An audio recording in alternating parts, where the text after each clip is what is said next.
Chapter 891. Black Eagle died. He died in Yuzhou Special Operations Bureau. The moment he heard the news, Gu Xingyan felt his blood freeze. It was as if he was suddenly covered by a big net. For the Southeast Group, Black Hawk's death was meaningless to them with the mixed and false confession. But for the Special Warfare Group, the death of Black Eagle meant endless trouble. Big trouble. He somehow thought of the resignation of Yuzhou Special Operations Bureau Director Drifting Cloud a few days ago. He thought that the General Staff Department would agree to hand Black Eagle over to Yuzhou Special Operations Bureau. Then Black Eagle died as soon as he entered Yuzhou Special Operations Bureau. All of this seemed like a trap. Drifting Cloud did serve as the director of Yuzhou Special Operations Bureau, but everyone knew that it was Gu Xingyan's territory. After Drifting Cloud resigned, the new director, Gu Ci, was Gu Xingyan's confidant. The entire Yuzhou Special Operations Bureau was made up of the elites of Kunlun City. From the director, the two deputy directors, the staff officer, to the middle-level officers, they were all from Kunlun City. So the whole scene looked very clear. The General Staff Department caught Black Eagle of the Burning Legion and found the evidence of treason of Kunlun City, and even the leader of the Special Warfare Group. After getting the evidence, the General Staff Department handed over the criminal to Yuzhou Special Operations Bureau according to the normal procedure. The criminal with the evidence of treason of the Special Warfare Group entered the territory of the Special Warfare Group. Then he died. Well, it was that simple. What did it mean? As long as they weren't stupid, everyone would think it was to kill him. If everything recorded in the confession was a complete lie, then the death of Black Eagle didn't mean anything. But the problem was that many key clues in the confession were true. Black Eagle shouldn't have touched them, but he knew them and presented them in the confession. Even if those things were carefully handled, it was impossible to leave no clues. The most important thing was that the Burning Legion avoided the route of Yozhou's search from Yuzhou. This kind of thing couldn't be completely cleaned up. And now, the General Staff Department already knew about it, which meant that Yi Dongxing had some clues. If Gu Xingyan cleaned it up, it would only cause more trouble. Gu Xingyan took a deep breath, and his face suddenly became extremely ugly. How did Black Eagle die? He asked in a deep voice while holding the phone. Suicide. Qi Baitsong's voice was hoarse. Gu Ci has already checked his body immediately. There is no sign of poisoning, and his mind is normal. This sentence blocked most of the possibilities. Gu Xingyan rubbed his forehead and muttered to himself, "Suicide. Do you believe it?" Qi Baitsong asked. Gu Xingyan smiled bitterly. It was not a matter of whether he believed it or not, but whether others would believe it or not. If this matter was not handled well, it would definitely be fatal to the Special Warfare Group. Li Tianlan. Wang Shengxiao. Gu Xingyan's voice was cold and he gnashed his teeth. What a big appetite. Qi Baitsong remained silent. Gu Xingyan held the phone and didn't know what to say for a while. Forget about Mulin's matter for now. After an unknown period of time, Gu Xingyan said in a low voice. Qi Baitsong took a deep breath on the other end of the phone. Just from this sentence alone, he had already confirmed that not everything in the confession was a false accusation. In other words, Kunlun City and the Burning Legion were really related. Otherwise, even if the death of Black Hawk would make Kunlun City very passive, it was fake after all, and the confession could not cause too much damage to the Special Warfare Group. Qi Baitsong was silent for a long time before he said in a low voice, "What are you going to do?" The corner of Gu Xingyan's mouth twitched fiercely. He gnashed his teeth and said, "Fill their appetite first." It was not until the moment of Black Hawk's death that he understood. This confession was not a warning given to him by Li Tianlan and Wang Shengxiao. This confession was a knife ready to cut the flesh of the Special Warfare Group. If Chen Fangqing lost this game, the Prince Group was bound to suffer an unprecedented blow. With the in-depth investigation of this confession, the status of the Special Warfare Group would inevitably decline again, and its strength would further shrink.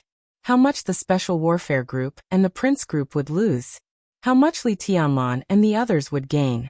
Even if these gains were divided equally, the part Li Tianlan got could barely support the embryonic form of a group. Bang! The red confidential phone was crushed in his hand. Gu Fengbo was startled and subconsciously stood up from the sofa. My lord, it's okay. Gu Xingyin threw the fragment in his hand to the ground.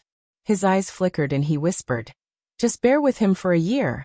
He took a deep breath and murmured, "Just a year." Golden Autumn Pavilion, Hidden Dragon Sea. The president's office was filled with smoke. The atmosphere was so oppressive that it almost solidified. Only the sound of turning pages echoed occasionally.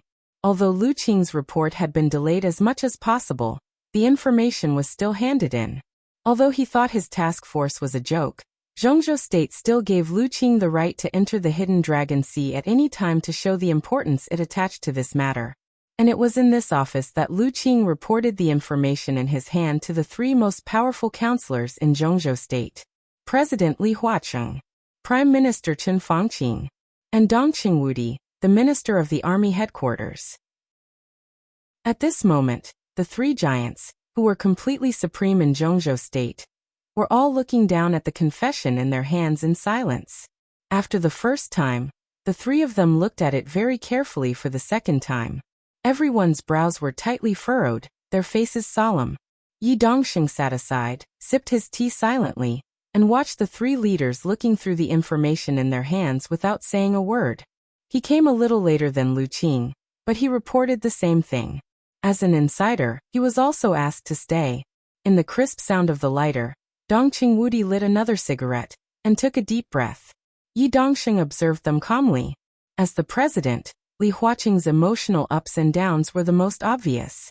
The confession was detailed and reasonable, and the logic was extremely clear. Yi Dongxing could clearly feel his anger. But besides the anger, he also had some doubts. It seemed that he didn't believe the content of the information. At least, he didn't believe all of it. Chen Fangqing was also reading the information. It was said that he fainted outside in the morning and suffered some flesh injuries when he met with Li Tianlan. At this time, the death of the chairman of Haoyue Group was already a hot topic. In one morning, Chen Fangqing lost his daughter, nephew, and granddaughter. The huge blow made him unable to recover at all. At this time, he sat here absent-mindedly. Although he also maintained anger, he was more worried and resentful. Yi Dongxing smiled silently. The information in his hand was submitted at the perfect time. The academics had parted ways with the Prince Group. At this time, Chen Fangqing's most powerful ally, the Special Warfare Group, was in trouble. The next counterattack could be completely focused on the Prince Group. That was probably why Chen Fangqing was worried. He looked at Dongqing Wudi. Dongqing Wudi was calm and expressionless, without any emotion. Yi Dongxing slowly lowered his head, took out a cigarette, and lit it. "What do you think?" In a somewhat ethereal voice, Li Huacheng suddenly raised his head and waved the confession in his hand. He didn't ask Dongqing Wudi, nor did he ask Chen Fangqing. Instead, he looked directly at Yi Dongxing. Yi Dongxing was a little surprised, but then he understood. He could be said to be the first person to come into contact with this confession. At this time, of course, it was reasonable for the president to ask his opinion. "That photo doesn't prove anything," Yi Dongxing said with a smile. Li Huacheng subconsciously narrowed his eyes. Chen Fangqing raised his eyebrows in surprise. There was only one photo. It was the one where Qi Baitsong and Black Hawk met. In fact, as soon as I got the photo, I had already asked the ministry to do an identification. The identification result is very clear. The photo is fake, something that has been synthesized. Yi Dongxing said lightly, "We can't be sure if Black Hawk has met with Minister Qi, but at least there is no proof in the confession." Li Huacheng's body seemed to be a little relaxed. He said calmly, "You mean this confession is not credible?" "Not really." Yi Dongxing's response was concise and powerful. He paused and continued, "But it is not low." "Make it clear." Chen Fangqing said slowly. His headache was getting worse recently. "There are many things in the confession that can't be confirmed for the time being. You need to talk to His Highness Gu Xingyin about this to see what the problem is. But there are some things that the comrades of the Military Intelligence Bureau of the Ministry of Intelligence have launched a preliminary investigation. One thing is certain. When the Burning Legion attacked Yuzhou, someone in the Special Warfare Group did provide them with convenience during the evacuation. This clue is very important. At present, We have secretly controlled several key figures. Yi Dongxing said slowly. It's just that this case is very sensitive. After knowing this, I have temporarily stopped the investigation. If I continue to investigate, no one knows who will be involved. I hope the Parliament can give me enough authorization and trust. Or we can pretend that we don't know that someone in the Special Warfare Group committed treason. Hearing this, not only Chen Fangqing, but also Li Huaqing had no way out. He opened his mouth and glanced at Dongqing Wudi. Dongqing Wudi's expression was calm. Pretend that we don't know? Are we going to let the vermin continue to destroy the good situation? Investigate. We must investigate. No matter who is involved, we must investigate to the end. The corner of Chen Fangqing's mouth twitched, and he did not speak. Li Huaqing's face was as calm as water. He nodded slowly and said, I agree with Minister Dongqing. We must investigate, and we must investigate it strictly. I need the formal authorization of the Parliament, Yi Dongxing said, without looking at Chen Fangqing. Li Huaqing nodded and gestured to Dongqing Wudi. Okay, Dongqing Wudi said slowly. From now on, a special task force will be set up to investigate the problems of the Special Warfare Group. I will be the team leader, and you will be the standing director. You can mobilize the personnel of the Military Intelligence Bureau, the Ministry of Security, the Police Department, various troops, and the Special Operations Bureau everywhere to join the task force. My only requirement is to be fast. We must find out the vermin in the Special Warfare Group as soon as possible. I understand. Yi Dongxing nodded and glanced at Chen Fangqing. His eyes were full of meaning. Chen Fangqing took a deep breath and rubbed his head, which seemed to be splitting, with a gloomy face. He knew very well. If his daughter's death was just the revenge of Emperor Dong's palace, and the Wang family of Beihai against him, then the information in front of him was the beginning of the official counterattack of the Southeast Group and the Giant Group. He had no way out. Chapter 892. Zhongzhou State. Even in the entire Dark World, Sai City could be said to be the most special one among all the forces with Invincible Realm experts. The Wang family of Beihai didn't need to say more. The Li family was also prosperous before it collapsed. After the breakthrough of Nirvana Sword Master Wei Kunlun, Mount Shu had been making continuous moves in the past 2 years, and had a stronger and stronger ruling power in the southwest of Zhongzhou State. What was the Invincible Realm? Whether it was the peak of the Invincible Realm, or the ordinary Invincible Realm, there was no difference in the eyes of most people in the Dark World. This realm originally represented the peak of the Dark World, and the peak of personal strength. Mysterious, majestic, and irresistible. Therefore, every Invincible Realm expert would have his own sphere of influence, his own development foundation, his own right to speak, and a transcendent status that could match his realm. Sai City could be said to be Situ Tsangyue's sphere of influence. But she had almost never developed any force. As for the right to speak, Situ Tsangyue had never expressed any opinion on anything inside Zhongzhou State. The status of the hidden god of Zhongzhou State was indeed transcendent, but most of the time, Situ Tsangyue was transcendent as if she didn't exist.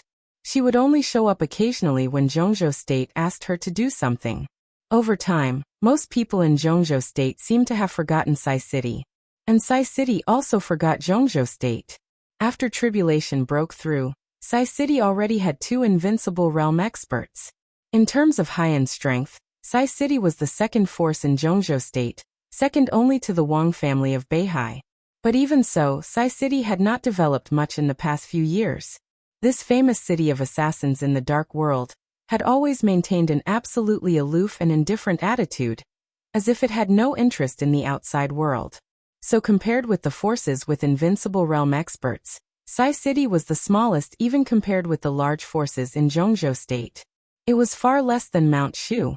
It was far less than Jade Pool. Even Azura Path, which had been suppressed by Sai City these years, had a lot more people than Sai City. There were less than 800 combatants. Cooks, logistics, the families of a few combatants. There were less than 2,000 people in total. This was also the number of permanent residents in Sai City. With less than 800 combatants, it was even less than some medium-sized martial arts forces. Because of this, When the army of Snow Country made abnormal moves on the other side of Mount Taibai, Situtsungyue had to return to Sai City from Yuzhou and keep an eye on the situation of Snow Country. The anomaly at the border had started on the day of the lockdown, and it had been more than 24 hours since then. Snow Country mobilized 2 border legions and slowly approached Sai City. There were about 20,000 soldiers in each of the 2 legions. Immediately, some organizations in the Snow Country Special Warfare System began to join the army. So far, Sai City had not collected detailed relevant information, so it could only guard the border of Mount Taibai. The wind was biting cold. The icy wind blew the snow on Mount Taibai. Snow fluttered in the air, and the world was a blur. Situtsungyue stood expressionlessly on a hillside, gazing at the Snow Empire military camp in the distance. This was the most typical mountainous environment. The terrain was steep and complex, and the undulating peaks were covered with snow. The harsh terrain formed the border between the 2 countries. Most of the time, the border between the 2 countries did not even need to be guarded by soldiers.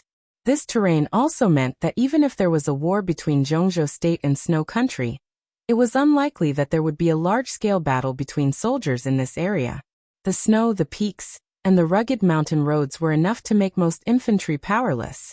If this place became a battlefield, the most likely outcome would be firepower coverage or airdrop tactics. Situtsungyue watched all this silently, looking at the shining light in the distant military camp. She was silent for a long time. She knew very well what the purpose of the Snow Country Army, which was separated by mountains and snow a few kilometers away, was. She also knew what Zhongzhou State's attitude toward this matter was. The Snow Country Army on the opposite side. To put it bluntly, it was Wang Xiaoyao's force. Wang Xiaoyao was controlling the Dark World and the entire special warfare system of Snow Country step by step. In 2 years, his strength had expanded extremely rapidly. Wang Xiaoyao and Wang Qinglei were partners. Wang Qinglei and Chen Fangqing were partners. Obviously, Wang Xiaoyao wanted to use the power of Snow Country to drag her, and even the entire Sai City here. The timing was delicate. The location was also delicate. In such a complex and harsh environment, Zhongzhou State did not have to worry that the army of Snow Country would invade Zhongzhou State. Moreover, there was Wang Xiaoyao's guarantee, which was equal to double insurance. Chen Fangqing also hoped that Situtsungyue would stay in Sai City, so he would not take any action, nor would he provide them with support. Slight footsteps stepped on the snow on the ground, and he slowly walked behind Situtsungyue. "Governor." Drifting Cloud's voice sounded. Situtsungyue answered. "I think I understand why Minister Dongqing suggested me to resign a few days ago." Drifting Cloud glanced at the military camp in front and whispered with a smile. Situtsungyue stared into the distance, took a deep breath, and turned to look at him. "What do you mean?" "Something happened to the Special Operations Bureau of Yuzhou, and it's big trouble.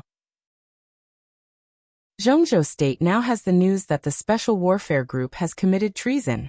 The cause of this matter is the General Staff Department. The General Staff Department caught an important figure of the Burning Legion. He confessed a lot of things, and some evidence has been found. The witness was killed when he was handed over to the Special Operations Bureau of Yuzhou." Drifting Cloud's voice was a little playful. Situtsungyue was stunned and asked subconsciously, "Silencing him?" "Who knows?" Drifting Cloud lowered his head and whispered, "The General Staff Department should have reported this matter to Minister Dongqing in advance, so the minister asked me to resign. If there is no accident, in the next few days, the Special Operations Bureau of Yuzhou will be replaced. Guxi will not end well, and the entire Special Operations Bureau of Yuzhou will probably be replaced." Situtsungyue was silent for a while and whispered, "Do you want to go back?" Drifting Cloud, who had resigned as the director of the Special Operations Bureau of Yuzhou a few days ago, looked at her seriously. "I'm waiting for your decision." Situtsungyue's body stiffened for a moment. She knew very well what Drifting Cloud was talking about. He had said this so-called decision once a few years ago. This was not a decision about Drifting Cloud's position.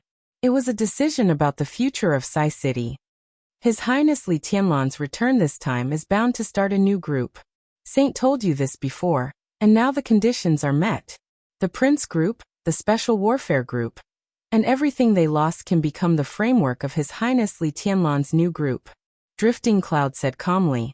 In this case, what role should Sai City play in the new group? Should it continue to stay in Mount Taibai, or should it have another direction? Situ Tsungyue looked at the wind and snow in front of her. The wind and snow were messy, passing through her sight. At that moment, it seemed that many years had passed. There were few people in Sai City, but it had a super strong cohesion that most forces did not have. Situ Tsungyue was in the invincible realm. Tribulation was also in the invincible realm. Cool Breeze and Drifting Cloud were superiors of the half-step invincible realm. There were 7 superiors above the thunder-shocking realm in Sai City.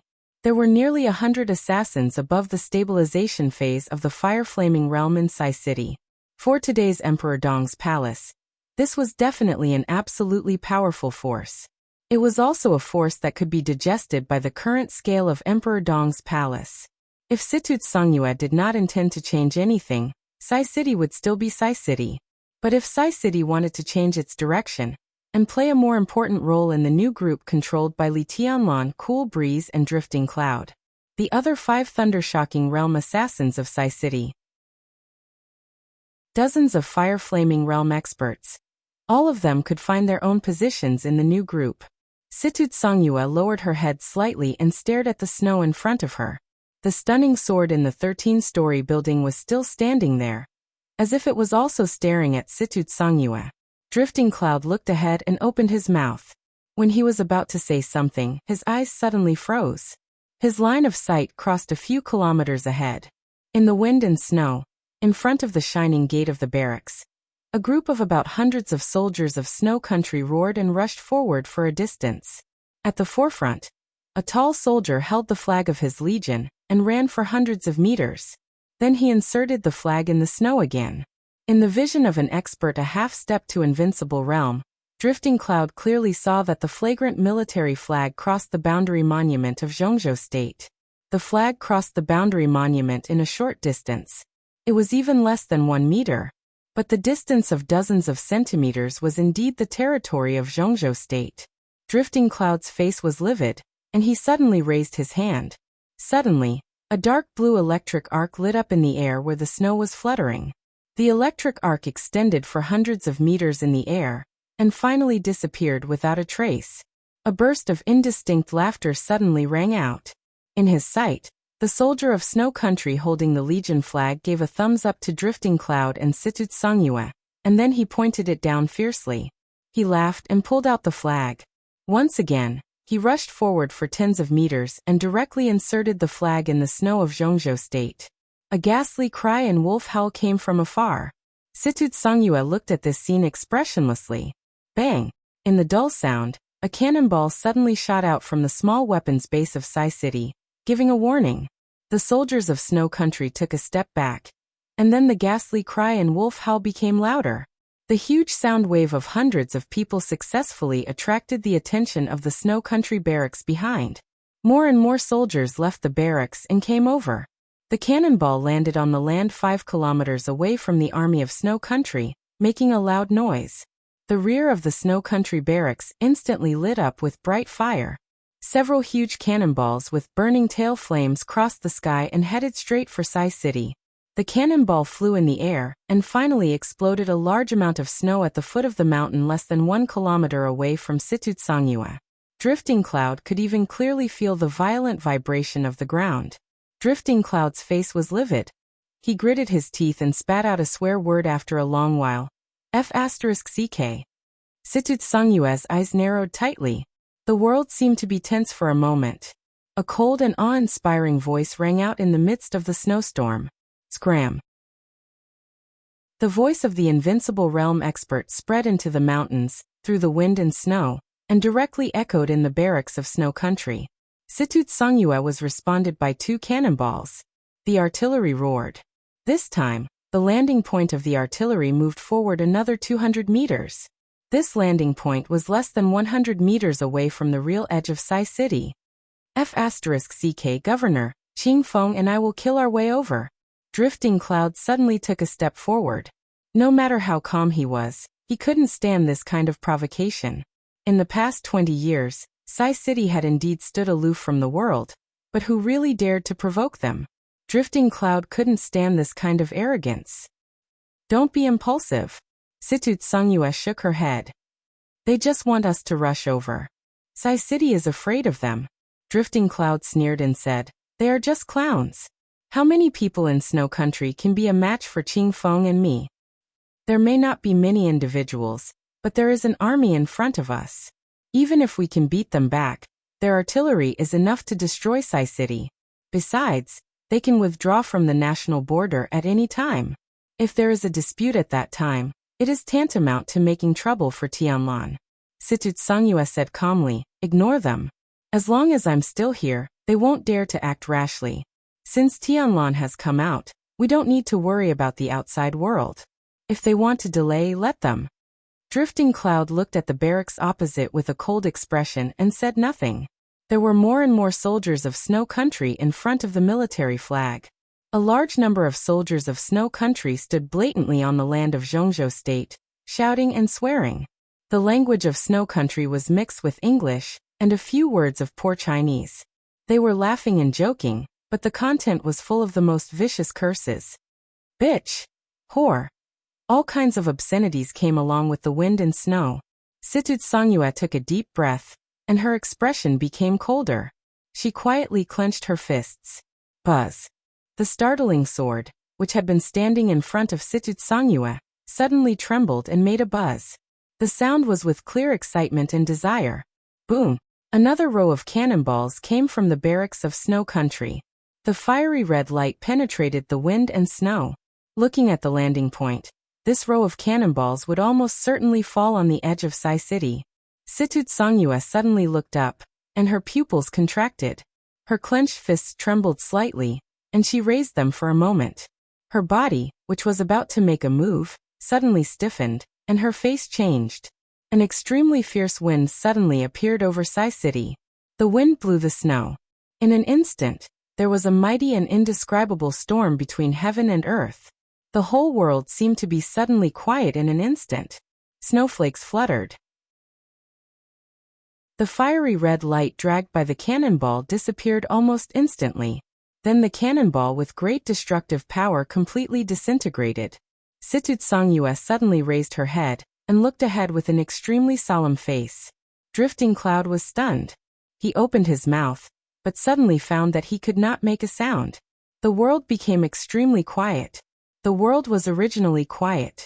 The sound of the fierce wind had already disappeared. But there was an extremely heavy airflow between heaven and earth. The airflow filled the world and turned into a silent gale. The gale rolled up the flying snow and turned into a storm. The storm did not seem to move fast. Or it did not move at all. Because the moment the storm formed, it had already filled the whole world. The crazy dancing snowflakes filled the sky, filled the valley, and occupied everything in sight. The silent wind, the flying blood, they covered the sky and covered the earth as they spun. Everything in Sai City was surrounded by the storm. Neither Situt Songyue nor Drifting Cloud could see the beginning or the end of the storm. Only the startling sword continued to vibrate, producing sword chimes one after another. Situt Songyue raised her head and looked at the swirling wind and snow in front of her, as if she was looking at a rotating world. Everywhere she looked, there was a vast expanse of white. There was no sound. In the state of extreme silence, the swirling snowflakes that filled the world seemed to gradually change color. The color deepened little by little and gradually faded. It seemed to be a light pink, then turned into a slight red, and finally became an extremely dazzling scarlet. All the snowflakes turned into a shocking red. The strong smell of blood rose on the extremely quiet blood mountain, which was extremely strange. Abruptly, the storm, which seemed to have been dyed red by blood, seemed to stop rotating. The speed of the storm was getting slower and slower. In the light footsteps, a figure passed through the storm and walked to Situt Songyue. He carried a soldier of Snow Country who had fainted in his hand and said with a smile, "Aunt Situ, long time no see." Chapter 893. Situt Songyue stared blankly at the figure coming out of the storm. The bloody storm between heaven and earth had solidified. His pace was neither fast nor slow. As if nothing had happened, he did it as if it were light and understated. This was an indescribable casualness and indifference. She heard him call her Aunt Situ. That face was still so familiar. But in Situ Tsungyue's heart, he seemed to be a completely different person. He might still be him. But in more than 2 years, whether it was spirit, mentality, or martial arts, he seemed to have transformed and sublimated to another level. Tianlan, she called out subconsciously. Li Tianlan nodded, and threw the soldier of Snow Country to the ground. The soldier was majestic and burly, wearing a neat military uniform. Judging from his rank, he was a general. At this time, he was lying on the ground like a dead pig, silent. Li Tianlan looked down at him and fell silent. He didn't speak. The world became dead silent in an instant. The indescribable bloody storm seemed to be slowing down. It also seemed to be accelerating. The rotation of the storm became more and more blurred, as if it was too fast or too slow, and finally became a state of complete stillness. There was only a still blood red in front of drifting cloud. The pungent smell of blood filled the air like water. The red in front of him occupied everything in sight. The snow was gone. The mountains were gone. The valley was gone. All he could see was this still red. He couldn't hear any sound, and he couldn't see the opposite barracks. In the indescribable silence, drifting cloud's chest became more and more stuffy, and he only felt that his whole body became heavier and heavier. In a trance, the still storm seemed to make the first roar. It was a very familiar sound. It was like a strong wind blowing up the snow. Snowflakes were flying in the air, like white catkins all over the sky. Drifting cloud stared at the still red in front of him. The still red began to rotate again, faster and faster, with an extremely sharp sound. The almost dark red began to fade, mixed with white, and rotated wildly. Li Tianlan still stood, silently looking down at the unconscious general of Snow Country at his feet. The faintly discernible sword chi kept vibrating around him. The bloody storm became thinner and thinner with the vibration of the sword energy. Faintly, drifting cloud saw the valleys and peaks blocked by the bloody storm. The smell of blood began to surge. The bloody storm became more and more chaotic. White snow. The red blood spread wildly in all directions. The process seemed slow, but it was also extremely fast. It seemed to only take a breath's time. The storm was gone. The red that filled the sky also disappeared. The silence turned into silence. Lu Yun subconsciously took a deep breath and looked at his surroundings. They were still standing in the same place. There was no change in the snow mountain. The valley remained unchanged. Sai City remained unchanged. Lu Yun looked at everything that was familiar to him, and his eyes suddenly froze. An incomprehensible emotion arose in his eyes, and it transformed into astonishment, shock, absurdity, and finally a wisp of indescribable terror. His body stiffened on the spot, like a petrified statue. The sound of rapid and heavy breathing came out from the side of his mouth. His eyes were open to the widest, staring in the direction of the Snow Empire military camp. In his line of sight, the boundary monument was still there. The flag of Snow Country Corps on the land of Zhongzhou State was still there. The military camp of Snow Country was still brightly lit. Lu Yun recalled the blood-colored storm. He had thought that after the storm, he would see countless corpses, a large scene of suffering, and Li Tianlan's current strength. But, no, there was nothing. He didn't see the corpses or the wounded. It was quiet on Mount Taibai. Everything in sight was white snow. No corpses, no wounded, no army, no army. No army. The military camp of Snow Country was still there. But in that quiet storm, all the creatures in the Snow Empire's military camp had completely disappeared. It was as if they had never existed. Lu Yun opened his mouth, like a dying fish. All this was beyond his imagination. Even if he was a superior a half-step to invincible realm. A subtle sound rang in the valley. In an instant, the sword energy that seemed to cover the world began to gather toward Li Tianlan. Li Tianlan, who had been quiet, moved and breathed out softly. Situ Tsungyue took a deep look at Li Tianlan. Compared with Lu Yun, she naturally knew the power of that sword move better. That was really tearing everything apart. At that moment, the area covered by the storm became the domain of sword energy. Pure sword energy. Countless strands of sword chi surged within the domain. Every strand of sword chi collided with other strands of sword chi countless times. The sword chi shattered into even smaller strands of sword chi. The vast sword energy completely tore the corpses of the soldiers of Snow Country, leaving no trace of their existence. No, there might still be traces, but all the blood had been covered by snow. There were 2 legions and several elites of Snow Country from the Special Warfare Agency. This kind of sword energy, as far as Situt Songyue knew, there seemed to be only one person who could do it. Wang Tianzong. It was Wang Tianzong before Eastern Europe. This was the power that faintly surpassed the peak of the invincible realm. But she was an invincible realm superior, and could roughly feel Li Tianlan's state. Whether it was his age or his actual performance, he didn't seem to have really entered the invincible realm. So how did he do it? Situt Songyue quietly looked at Li Tianlan, who was motionless. She was a little relieved, but also inexplicably upset. Your Highness, this. Lu Yin finally came back to his senses and stammered. Why are you here? Situt Songyue smiled and said, It's not urgent here. No, it's urgent.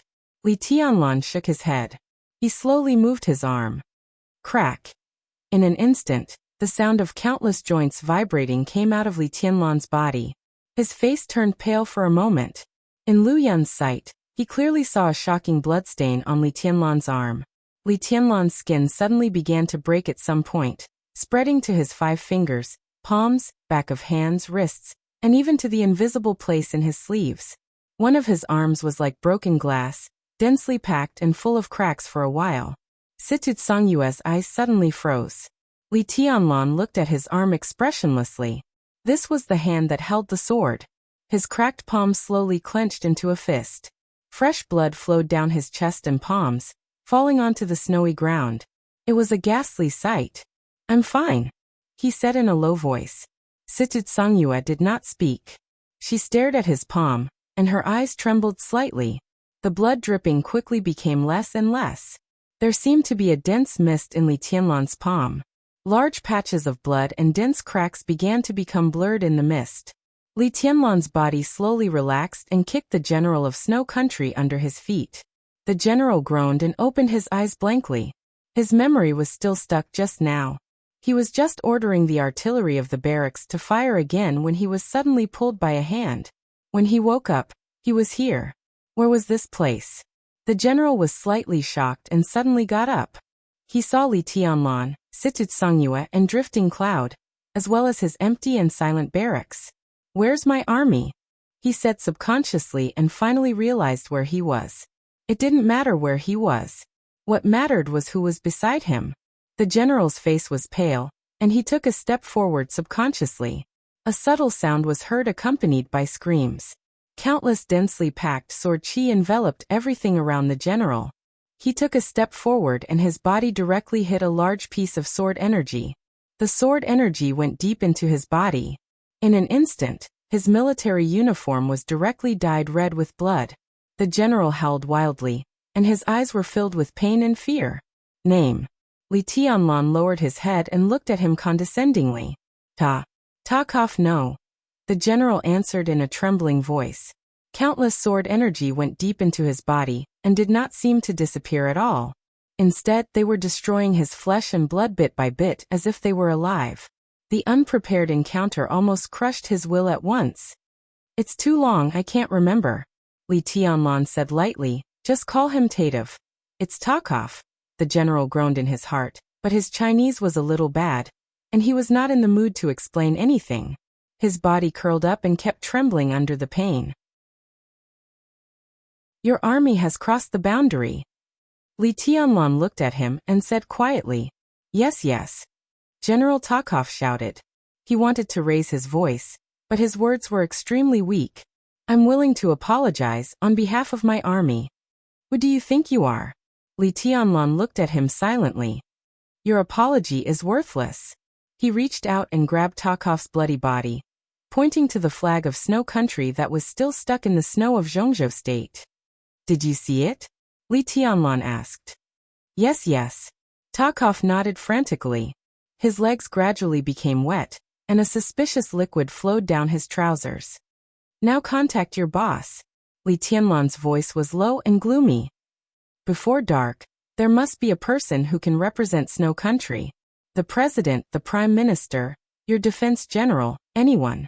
Ask him to come here, pull out your flag from the land of Zhongzhou state, and make a public apology. Otherwise, within half a month, I will personally put the star flag of Zhongzhou state in front of the gate of your capital. He paused and looked at Takov. Do you understand? Yes, I understand. Takov kept nodding. Li Tianlan casually threw him to the ground and said calmly, I'm here waiting for your country's apology. Drifting Cloud's body trembled, and he did not dare to speak for a while. Situt Songyue took a deep breath and suddenly laughed. At this moment, she seemed to have made up her mind. Chapter 894. General Tarkov, whose full name was unknown, tremblingly took out his mobile phone. It was obvious that the general of Snow Country stationed at the border was frightened, and his voice trembled when he called his superior. Li Tianlan didn't understand Russian, and didn't bother to listen to what he was talking about on the phone. He just reached out and touched the hilt of the startling sword, as if saying hello. The startling sword trembled slightly, and the hilt rubbed against Li Tianlan's palm. It looked very happy. It's hard for the representatives of Snow Country to come before dark. Situt Songyue looked at Li Tianlan and said softly, to some extent, Snow Country's bureaucracy in some aspects could be said to be the most serious in the world. The story of destroying 2 legions in a storm outside Sai City was indeed shocking enough. But Snow Country, as one of the toughest nations in the world, could hardly be completely subdued because of this. They might compromise, but Li Tianlan didn't leave any room for compromise. Li Tianlan's requirement was that before dark, the president, prime minister, or the defense general of Snow Country should apologize in person, walk to the border of Zhongzhou state, and take their flag back. Even if the high-level individuals would be frightened by Li Tianlan, the army of Snow Country couldn't bear this kind of humiliation. It was equivalent to an outsider asking Zhongzhou state to make Li Huaqing, Chen Fangqing, or Dongqing Wudi apologize and pull out the flag planted by their own soldiers. This was a great humiliation. So in Situt Songyue's view, not only before dark, the 3 giants of Snow Country might not come back at all. Even more exaggeratedly, the news wouldn't reach the ears of the 3 giants in a short time. I know. Li Tianlan said quietly. Situt Songyue answered with some doubts. So I gave them half a month. Li Tianlan said slowly. Even if I have shown enough strength, it's easy for them to focus on other places. The chaos in Beihai is close at hand. It's normal that the military camp of Snow Country doesn't retreat, and the high-level officials of Snow Country don't come, because they are waiting for the end of Beihai. And the state of your sword, Situt Songyue said calmly. He destroyed 2 legions with 1 sword strike. Even if it was an army formed by 2 groups of people, such destructive power was enough to make people feel like their guts were being torn apart. But in comparison, this sword was still inferior to the sword light that could reach tens of thousands of meters in an instant in the desert. The theory that Li Tianlan's strength was based on murderous weapons was very popular in the dark world. So even without the 2 legions, Snow Country would still attribute this to the power of Xianyuan Feng. And in the chaotic battle in North Sea, Xianyuan Feng's energy would inevitably be consumed quickly, or even completely exhausted. Without energy, Xianyuan Feng was just an invincible godly weapon. Naturally, Li Tianlan's state was flawed. I don't care about that. Li Tianlan shook his head. Your Highness, you just said that you will wait here for the higher-ups of Snow Empire. Lu Yin tried his best to calm down. His smile was a little stiff, and his voice was a little cautious. Yes, Li Tianlan said. That way, I can ask for more compensation from them in half a month. Because I waited for them for the whole afternoon. Situt Songyue looked at Li Tianlan in a daze. After a long while, she suddenly reached out and touched his head. Li Tianlan laughed. He might not be handsome, but his young and clean face was confident and warm when he smiled, like the sunshine in the flying snow. He silently looked at the empty and silent camp of Snow Country, and was silent for a while. Everything that happened here today would not be meaningless. All the losses of Snow Country would be counted on Wang Xiaoyao. Wang Xiaoyao now controlled the dark world of Snow Country, but he only cooperated with the higher-ups of Snow Country. Perhaps he occupied a dominant position, but he was far from being able to do whatever he wanted. Half a month. Li Tianlan was going to use this half a month to end everything at present. Half a month later, he would let the whole dark world have his voice. He gently tapped on the hilt of graceful sword, and found that the general of Snow Country had hung up the phone and looked at him with a little nervous eyes. As a general of Snow Country, he obviously knew the situation of his country better than anyone else. So he collapsed on the snow with blood all over his body, and there was some despair in his eyes. The result? Li Tianlan said casually. Takov tried his best to smile. His smile was uglier than crying. He was promoted to the military rank last year, and was not from Zhongzhou State. He didn't know Li Tianlan and didn't know how to call him, so he could only skip this step and said directly, my boss said he would report this to the president. His voice was a little trembling. But, no buts. Li Tianlan shook his head. You can kneel here before the people of Snow Country come. Countless visible sword energy intertwined in front of him, and spread upward quickly. Takov's face was pale, and he subconsciously propped up his upper body. The sword energy went straight from his chest to the top of his head. He remained kneeling and was completely shrouded by the sword energy. In this case, as long as his body moved more than 5 centimeters, his whole body would be cut into countless pieces by the sword energy. Li Tianlan took a deep breath and looked at Sai City behind him. Auntie, let's go back and talk. His voice was a little deep. Okay. Situd Songyue nodded. Have you had lunch? I'll have someone prepare it. He gave Lu Yin a wink. Lu Yin nodded and quickly turned to arrange lunch. Not yet. I heard that the snow chicken here is good. I'll try it later, Li Tianlan said with a smile. Situd Songyue gently raised the corner of her mouth. Her eyebrows and eyes were curved like crescent moons, and the thin crow's feet showed at the corners of her eyes. She was extremely beautiful and kind. It's a little late. I'll cook for you next time. Okay. Li Tianlan smiled but did not move. Situd Songyue finally realized something. Her expression was a little dignified. Now you. I'm fine, Li Tianlan said softly. He stood where he was and moved his body slightly. The range of that kind of movement was too small, even smaller than a slight tremble. It seemed that he had been standing where he was. Situd Songyue's eyes were a little worried. She suddenly said, I'll carry you on my back. No need.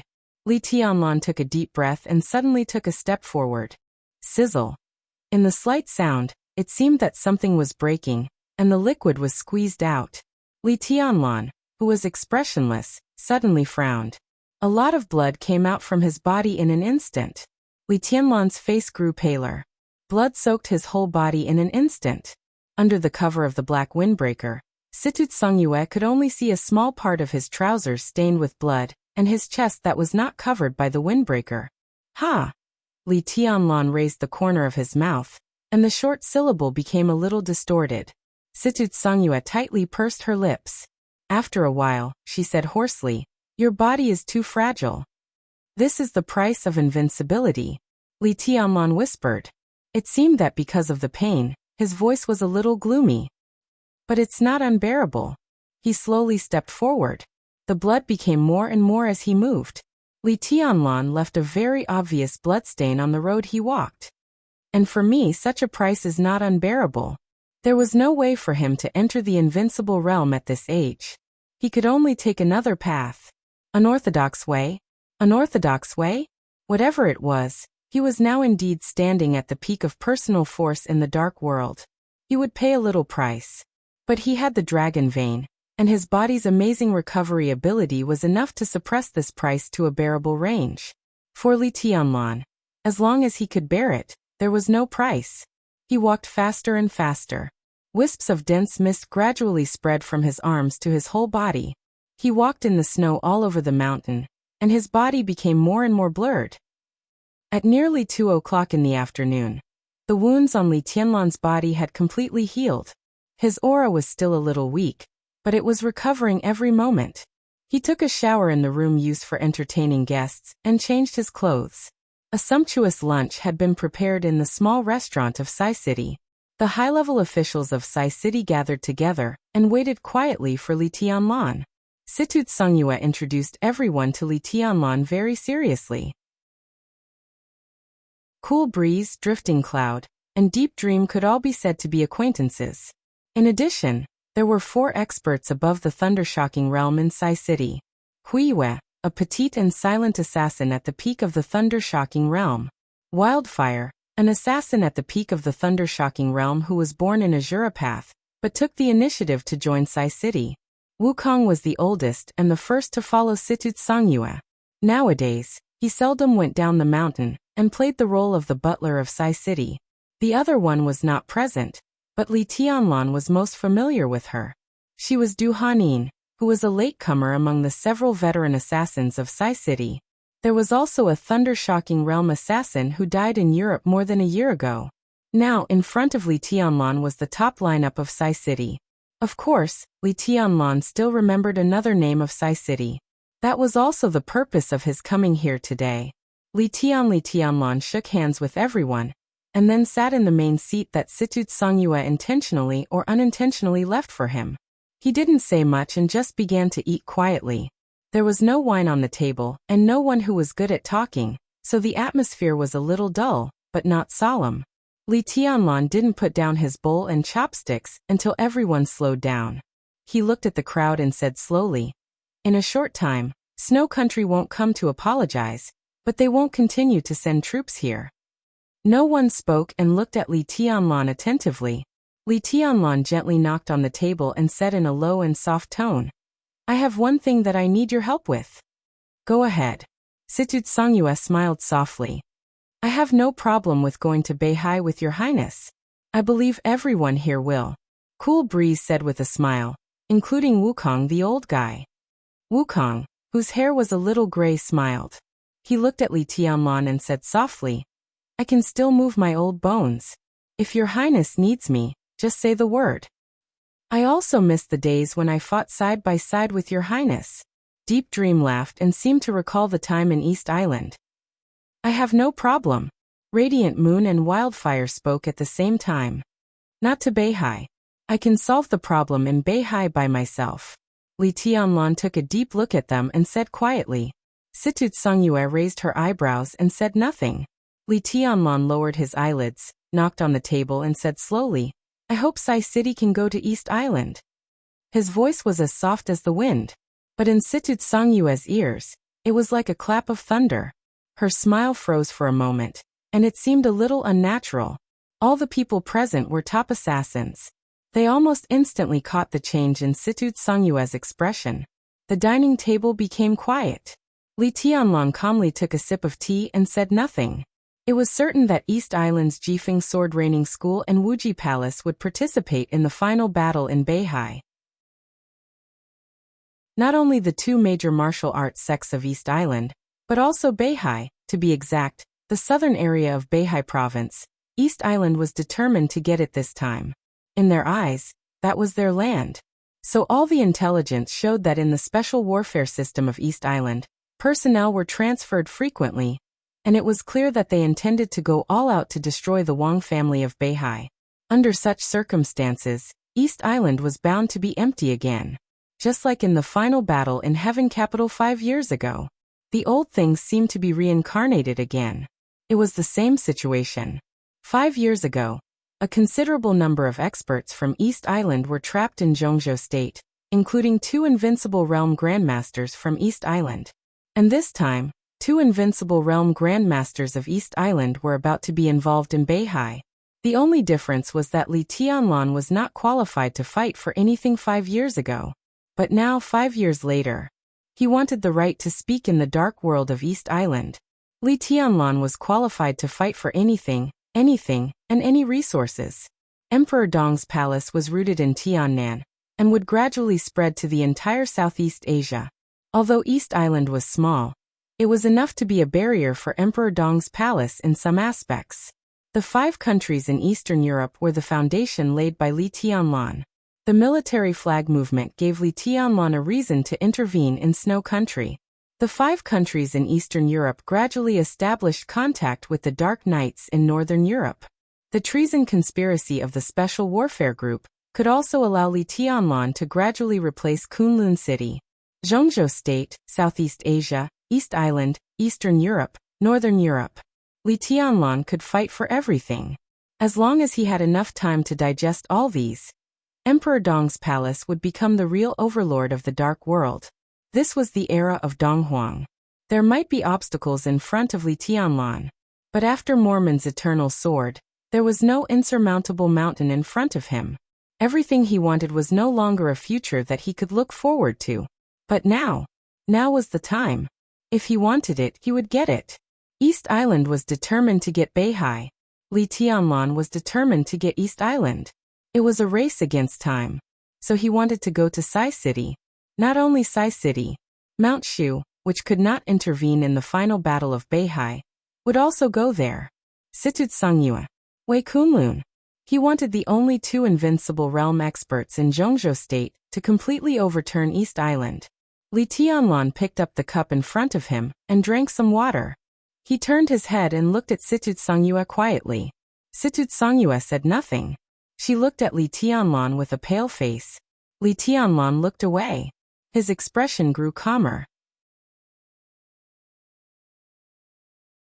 Chapter 895. The atmosphere seemed to have dropped to a freezing point. Everyone could feel the stalemate at the dining table. Li Tianlan held the cup and tapped it thoughtfully. His expression was as calm as water, and he said nothing. Situd Songyue slightly lowered her head and also said nothing. Cool breeze and drifting cloud seemed somewhat nervous. They sat there motionlessly, not making any unnecessary movements. Deep Dream wanted to say something but stopped on second thought. In the end, she did not speak. Sai City was definitely willing to accept Li Tianlan's order, and the interior of East Island would become empty as the final battle of Beihai progressed. Sai City, Mount Shu. In today's dark world, in terms of high-end force, the combination of the 2 forces would not be weaker than any superpower in its heyday. The hidden god of Zhongzhou State, the Nirvana Sword Master. 2 invincible realm experts. Qingfeng Lu Yun, Phantom Sword Master, Yin Yang Sword Master. 4 half-step invincible realm experts. This kind of lineup was exaggerated enough at any time, and it had the ability to overturn the whole East Island to meet Li Tianlan's requirements. But the problem was that Situd Songyue didn't want to go to East Island. Not because of East Island itself. It was not because of Jifeng Sword Reigning School and Wuji Palace. It was because of the purgatory of Heaven Capital. Although its strength had been shifting in the past 2 years, the purgatory of Heaven Capital still had a lot of influence in East Island. Because of Li Guangtu of the purgatory of Heaven Capital. Or perhaps there were others. The atmosphere was getting more and more oppressive. Qingfeng forced a smile and opened his mouth. He wanted to say something. Li Tianlan glanced at him. His eyes were calm, and could even be said to be clear. However, Qingfeng suddenly lost the courage to speak and lowered his head in silence.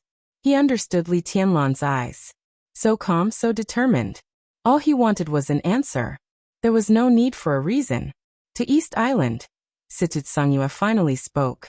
Her face was a little pale, and her smile was a little forced, but her voice was still gentle. How far do you want to go? Li Tianlan tapped the glass in his hand with his fingers. Quiet and indifferent. Those who obey me shall prosper. Those who oppose me shall perish. With a calm voice, he gave his answer. An answer that left no room for discussion. Situd Songyue's body shook slightly and she said in a low voice, including, nothing. Li Tianlan interrupted her and said softly, I just want what I want, that's all. That was all. Nothing was included, which meant that everything was included. What he wanted was East Island. So everything in East Island was no different to Li Tianlan. Wuji Palace, Jifeng Sword Reigning School, Purgatory of Heaven Capital, all the dark forces. Those who obey me will prosper. Those who oppose me will perish. Situd Songyue suddenly stood up. She glanced at Li Tianlan. Li Tianlan looked up at her, his eyes clear and soft. Come with me. Situt Songyue suddenly said, and walked out of the restaurant. She walked quietly in front, down the stairs and out the door. In front of him was still the same unchanging snowstorm, vast and boundless. Situt Songyue walked quietly. She was in a trance. Li Tianlan followed her, silent and indifferent. The wind and snow fluttered the black cloak he was wearing, and the long hem of the cloak floated gently in the wind and snow. The complicated and dense golden patterns on the cloak formed mysterious patterns one after another in the transformation of the cloak. Li Tianlan stood straight, exuding an extremely sharp majesty. "What if I refuse?" Situt Songyue suddenly whispered. Li Tianlan didn't seem surprised. He just nodded and said, "I can understand." "What if I refuse?" Situt Songyue asked again in a faint tone. "Then Mount Shu will go by itself, and Saint will lead the team," Li Tianlan said. Situt Songyue smiled and kept walking. She repeated again, "What if I refuse?" Li Tianlan was silent for a while, chuckled, and repeated his first answer. "I can understand," he said. "Those who obey me will prosper, and those who oppose me will perish?" Situt Songyue laughed. "How could it be?" Li Tianlan couldn't help laughing.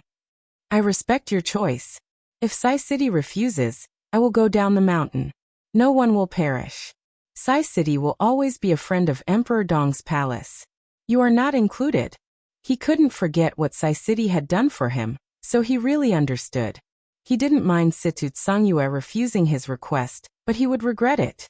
If he left Sai City today and returned without accomplishing anything, then it seemed that Sai City was destined to go on a completely different path from Emperor Dong's palace. "They are not included." Situt Songyue's voice was low. Li Tianlan looked at Situt Songyue with a smile and said softly, "Really? Isn't it?" Situt Songyue looked at Li Tianlan with sharp eyes.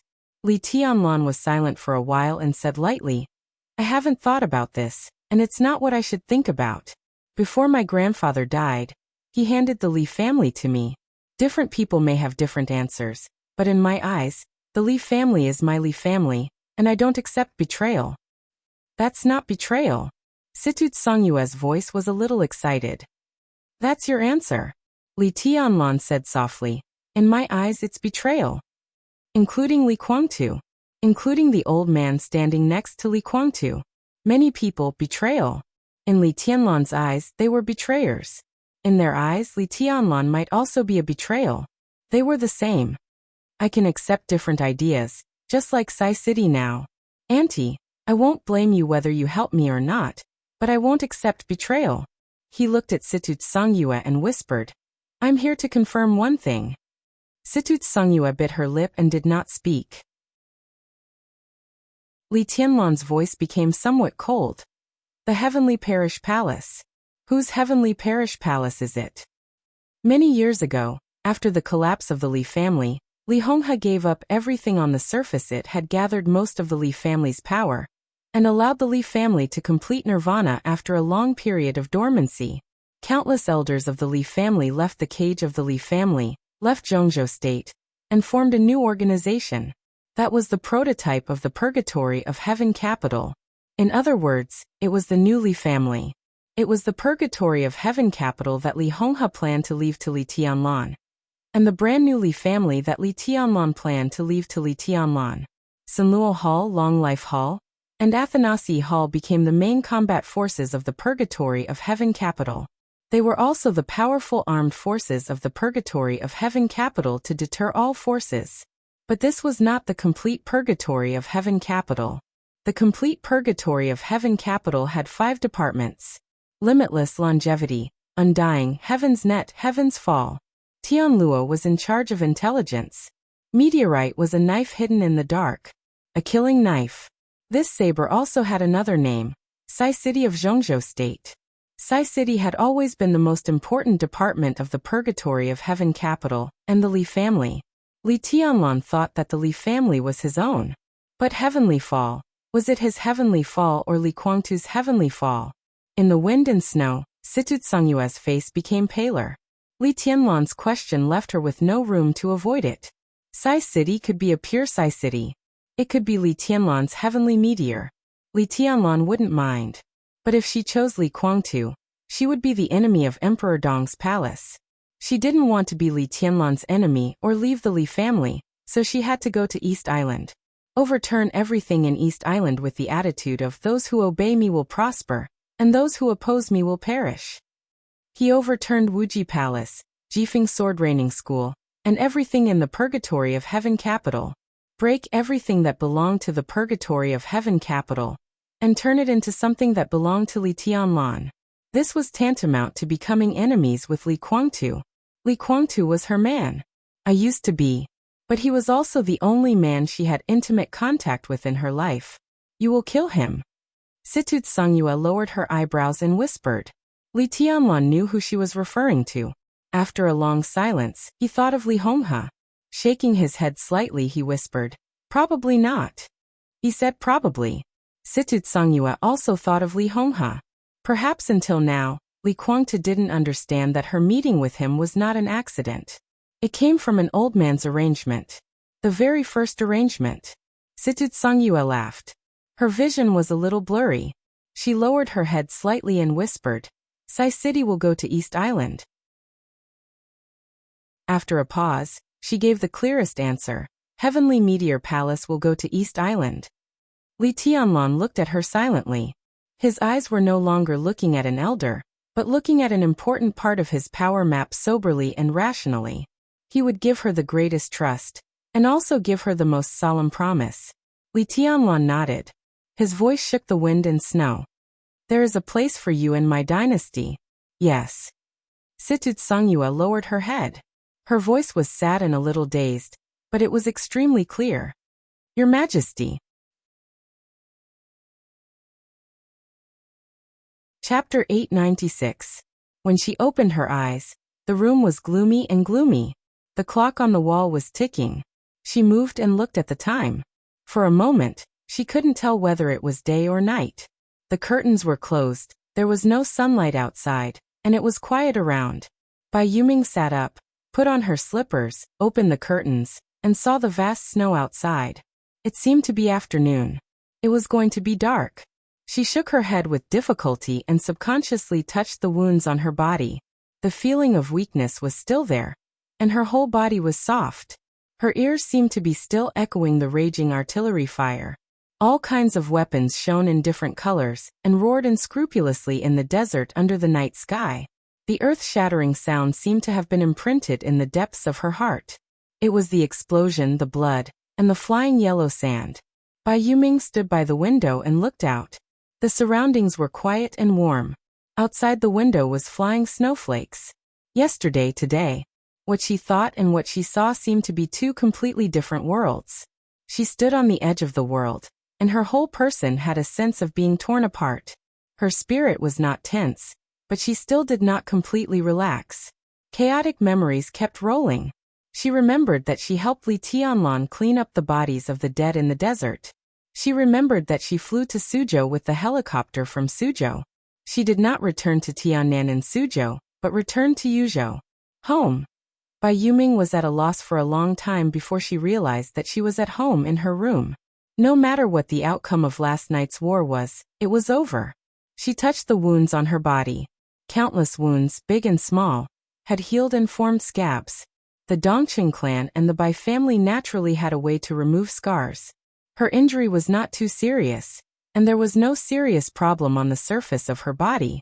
The internal injury still needed to rest for a period of time. The main thing was the weakness brought by mental exhaustion and severe exhaustion, which made her weak. There was also the sequela brought by the Taoist madness. The Taoist madness, she thought of Azura Path. She thought of her commander. Her knife pierced into his chest. They said goodbye. Said goodbye? Bai Yuming was silent for a long time. It was hard for her to describe her psychological feelings. It was a little low, but not heart-wrenching. She was muddle-headed.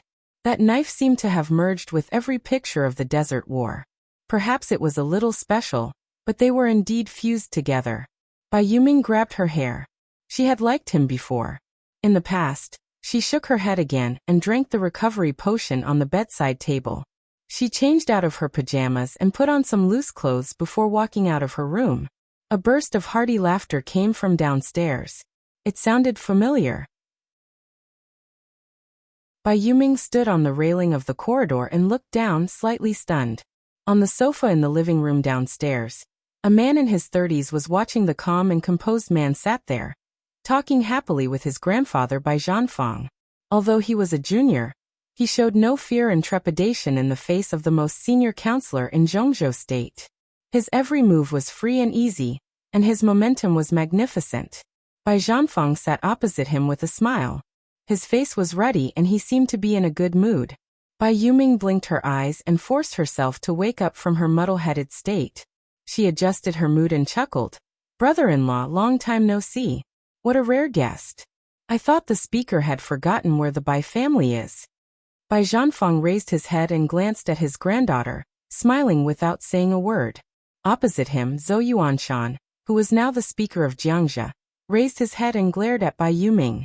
He scolded with a smile. "How dare you call me brother-in-law? Every time you open your mouth, you call me brother-in-law. I think you've forgotten about me, your brother. I am 1 year older than Qiuqi. Qiuqi has always called me sister. It's right to call you brother-in-law." Bai Yuming raised the corner of her mouth and sped up her pace to go downstairs. Zhou Yuanshan shook his head, not knowing whether to laugh or cry. In this generation of the 3 pillars of the giant group, he, Bai Yuming, and Dongqing Qiuqi were close in age. They could be said to be childhood friends. He was 4 years older than Dongqing Qiuqi, and Bai Yuming was 1 year older than Dongqing Qiuqi. In this way, Bai Yuming, who called Zhou Yuanshan brother since childhood, always regarded herself as sister after they got married. When they got married, if Zhou Yuanshan didn't call her sister, he almost couldn't get into the bridal chamber. It was a dark history with no moral integrity. Now, every time he met Bai Yuming, she called him brother-in-law, which made his scalp numb. Bai Yuming went downstairs and poured herself a glass of water. She sat on the sofa casually and looked at Zhou Yuanshan. "Are you here for a meeting?" 3 months at the political college. Zhou Yuanshan smiled. It was an exception for him to serve as the speaker of Jiangxia. Letting Dongqing Qiuqi serve as the governor of Jiangxia was the first in history. The speaker and the governor of a province were husband and wife. This was not only unprecedented, but also unprecedented. Dongqing Qiuqi received the admission notice from the political college soon after she took office. Now she had just returned to Jiangxia. With the gradual improvement of the situation, especially the stability of Jiangxia, Zhou Yuanshan naturally couldn't avoid this process. Political college tut, advanced course? Is the speaker going to become a member of parliament? Bai Yuming smiled. Zhou Yuanshan picked up a pillow and threw it at her. Bai Yuming took the pillow and held it in her arms. "You are more optimistic than me." Zhou Yuanshan shook his head. Training course. The study in the political college was generally divided into advanced course and training course. Entering the advanced course basically meant that the officials were going to be promoted or had been promoted, and the latter meant to recharge. Of course, in some special periods, there would be other good or bad interpretations. Zhou Yuanshan's qualifications were indeed shallow when compared with the position of governor, especially the speaker. The training course at the level of governor was barely gilded. "Oh," Bai Yuming answered, holding the pillow and saying nothing. She forced herself to behave normally, but she was extremely tired both mentally and mentally. Sitting on the sofa, her eyes were a little dull. She found that she hadn't slept enough. Didn't have a good rest? Bai Zhanfang glanced at her and asked with a smile. "It's mainly because I'm not used to it." Bai Yuming shook her head silently. "From the battlefield to home, I still need to take a rest." "Is the injury serious?" Zhou Yuanshan asked. "The injury is not serious, but I feel very tired." Bai Yuming shook her head. "Tired?" Bai Zhanfang and Zhou Yuanshan fell silent at the same time. More than 1,000 victims in Emperor Dong's palace. And Yang Shaoxiong, who died in the hands of Bai Yuming. These were all reasons that made Bai Yuming feel tired. Zhou Yuanshan thought for a moment, and smiled reluctantly. "Qiuqi should be on the plane now. I arranged for the secretary to pick her up. After dinner, let her talk with you. Maybe you will feel better." Bai Yuming blinked her eyes, showed a smile, and said yes. She and Dongqing Qiuqi hadn't seen each other for a while. If Bai Zhanfang frowned. "If you really feel tired, take a break for a while," he said softly. Don't go to Tiannan during this time. Stay at home with me. Well, Tianlan will come in the evening. You tell him. Tianlan is coming? Bai Yuming was a little surprised. Family dinner. Everyone will come. Your grandpa Dongcheng will also come. Bai Zhanfang chuckled. What happened? Looking at her grandpa's glowing face, Bai Yuming was a little expectant. Good news. Bai Zhanfang couldn't hide his smile. It's all good news. The door of the villa was pushed open. A graceful and beautiful figure walked into the villa. Before seeing Bai Zhanfang, she had already laughed cheerfully. Dad, I'm back. She took off her coat and walked into the living room. Zhou Yuanshan had already stood up at the first time and called her mom.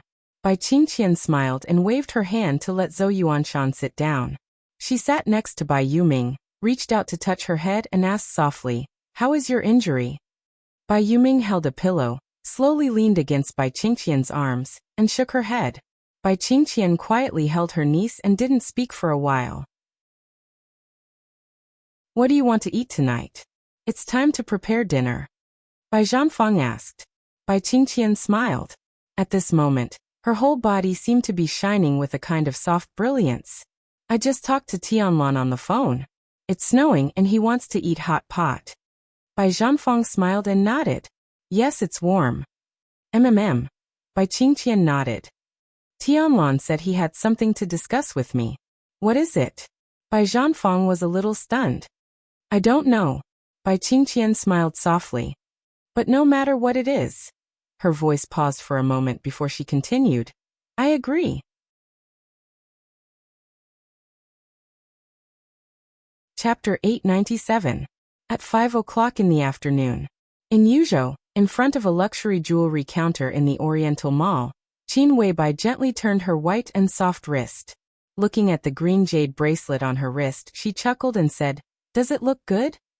It's very beautiful, ma'am. This jade rabbit matches your temperament perfectly. It suits you very well. I have to say, your taste. The professionally trained shopping guide praised sincerely. But before she finished speaking, Qin Weibai interrupted her with a smile. This is a gift I prepared for the elders. The shopping guide's smile stiffened, and she wanted to smooth things over awkwardly. Qin Weibai had already turned to look at Horsewoman beside her. What do you think? Boss, we have more than 25% of the Posey family's shares. Horsewoman helped Qin Weibai hold her coat with one hand and a small gift bag in the other. Her expression was meticulous. The Posey family was a famous family in Europe. To be exact, they were the first jeweler in Europe. If Qin Weibai needed jewelry, she could ask them to customize it. It's too late to prepare. Qin Weibai shook her head, took off the bracelet on her hand, and whispered with a smile, It's just a token of my appreciation for our first formal meeting. You don't need to be too deliberate. She nodded to the shopping guide. Wrap it up. Horsewoman immediately handed a bank card without a password to the shopping guide.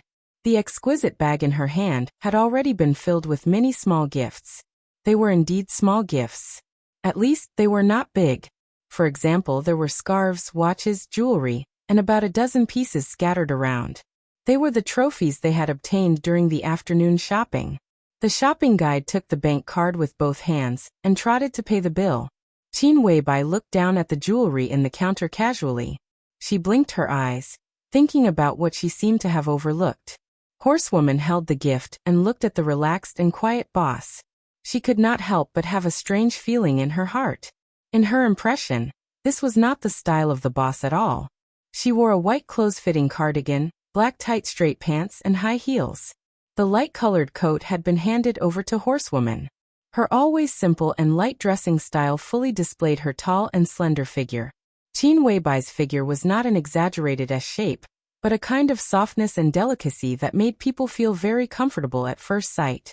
The more comfortable it was, the more it became. For some unknown reason, she wore a mask when she went out, covering half of her face. However, her cold and elegant temperament and dreamy bright eyes still attracted countless stunned gazes. Languid, leisurely, gentle, elegant, with a hint of reserved arrogance. She looked carefree and charming. This was a standard state similar to that of a rich lady, but it was not the state that the knight remembered. In her mind, her boss was like a statue of a god. She stood tall, strict, sharp, intelligent, and cold. She never seemed to be in a leisurely state, nor was there the slightest bit of laziness. She always kept herself in the calmest state of mind, thinking about everything and observing everything. She was like a statue of a god that could not be desecrated, but also like a god that could control everything. Perhaps she would become something else. But it was really hard for the knight to imagine that she would become a young housewife. The knight lowered his head and remained silent. Her eyes, which had always been arrogant and aggressive, suddenly dimmed. "What are you thinking about?" An emotionless voice suddenly rang out. Knight was shocked and shook her head subconsciously. Her voice was slightly hoarse. "No, nothing." Qin Weibai stared at her eyes and did not speak. The state that made the knight very familiar seemed to be recovering in Qin Weibai, but it did not make her feel intimate. Knight subconsciously averted his gaze. "You feel uncomfortable." Qin Weibai sat on the high chair and casually looked at the jewelry in the window. Her tone was very sure. Knight bit her lip and did not speak. At that moment, she did feel uncomfortable. Very, very uncomfortable. "Speak," Qin Weibai said. "I want to go back to Switzerland." Knight hesitated and said in a low voice. Qin Weibai was silent. She thought for a moment and said lightly, "You are very dissatisfied with me." Knight hesitated and shook his head. He tried to choose his words, trying not to say some words that might irritate Qin Weibai. He said softly, "I just feel that the current situation is not easy to come by. Such a situation is not for us to enjoy life. We can do more." Everything the palace master did was to make Emperor Dong's palace really rise. Now the rising state of Emperor Dong's palace was unstoppable. 2 years. After a period of silence, Li Tianlan had a real invincible momentum. What happened in Sai City today had spread throughout the dark world in the shortest time. Li Tianlan might have his own plan, but his actions were regarded as a show of force by countless people. Such a show of force was naturally extremely powerful, enough to deter most people in the dark world, and even affect the alliance of the major forces against Beihai. Haoyue group had an accident, and there were faint cracks in the Prince group. The suspected treason of the leader of the Special Warfare Group was brewing little by little. The storm was treacherous, and the undercurrent was surging. Almost all the situations were favorable to Emperor Dong's palace. In Knight's view, everything around was full of opportunities. No matter what she did, Qin Weibai should not be in such a state. "I have done what I should do." Qin Weibai was silent for a moment and shook her head. In the current situation, it is best to do nothing for the next period of time. During this period of time, Knight asked in a low voice. "After military counselor's operation has a clear result," Qin Weibai said faintly, "you have too many questions." Knight was silent and finally stopped talking. "Go get the car," Qin Weibai said. "Tianlan has come back. Let's pick him up and then go to the Bai family's manor." At 5:30, the sky in Yuzhou had completely darkened.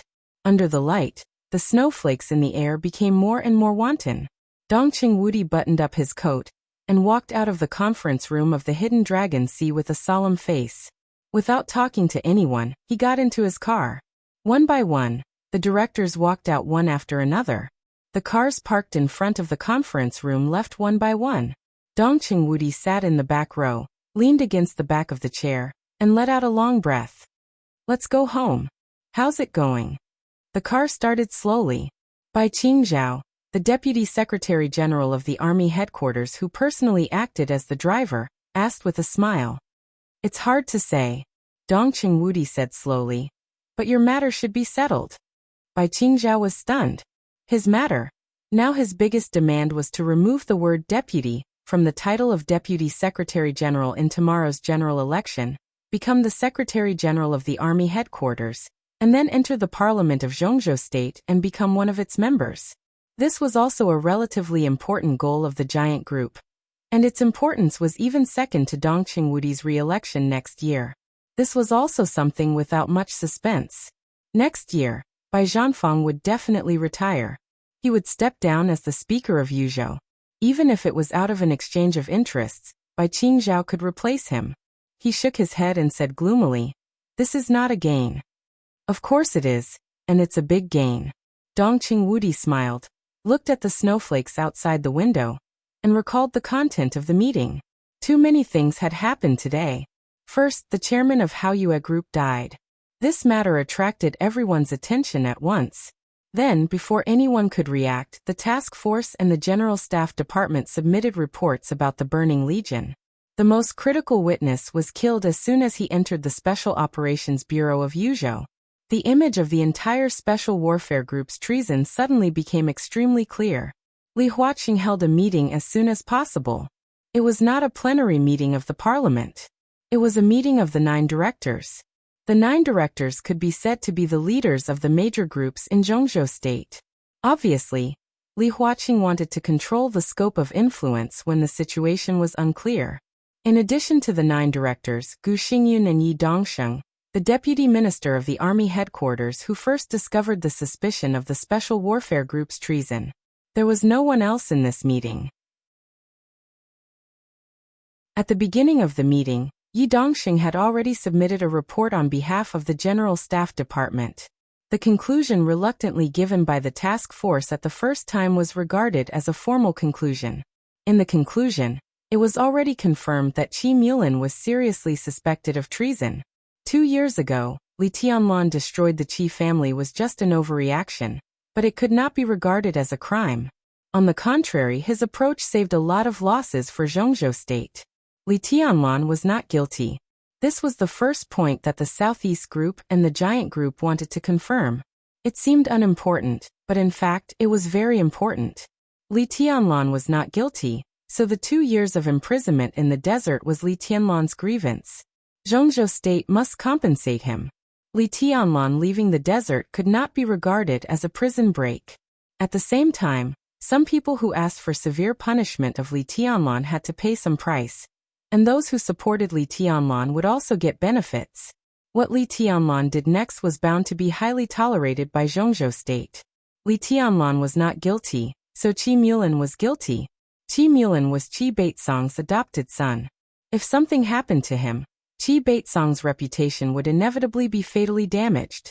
In addition, Black Hawk's confession, the whole Special Warfare Group would be in a precarious situation. At the meeting, Gu Xingyun made a speech that lasted nearly 40 minutes. After the necessary review, he denied all the contents of the confession and said that he did not know the cause of Black Hawk's death. At the same time, he stated that the Special Warfare Group would cooperate with all the subsequent investigations of the parliament. The Special Warfare Group and the Prince Group were closely connected.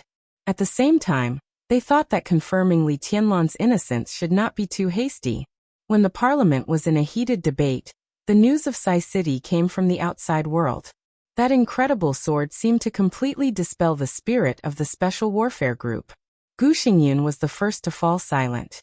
The Giant Group and the Southeast Group echoed each other and confirmed Li Tianlan's innocence at the top meeting of Zhongzhou State.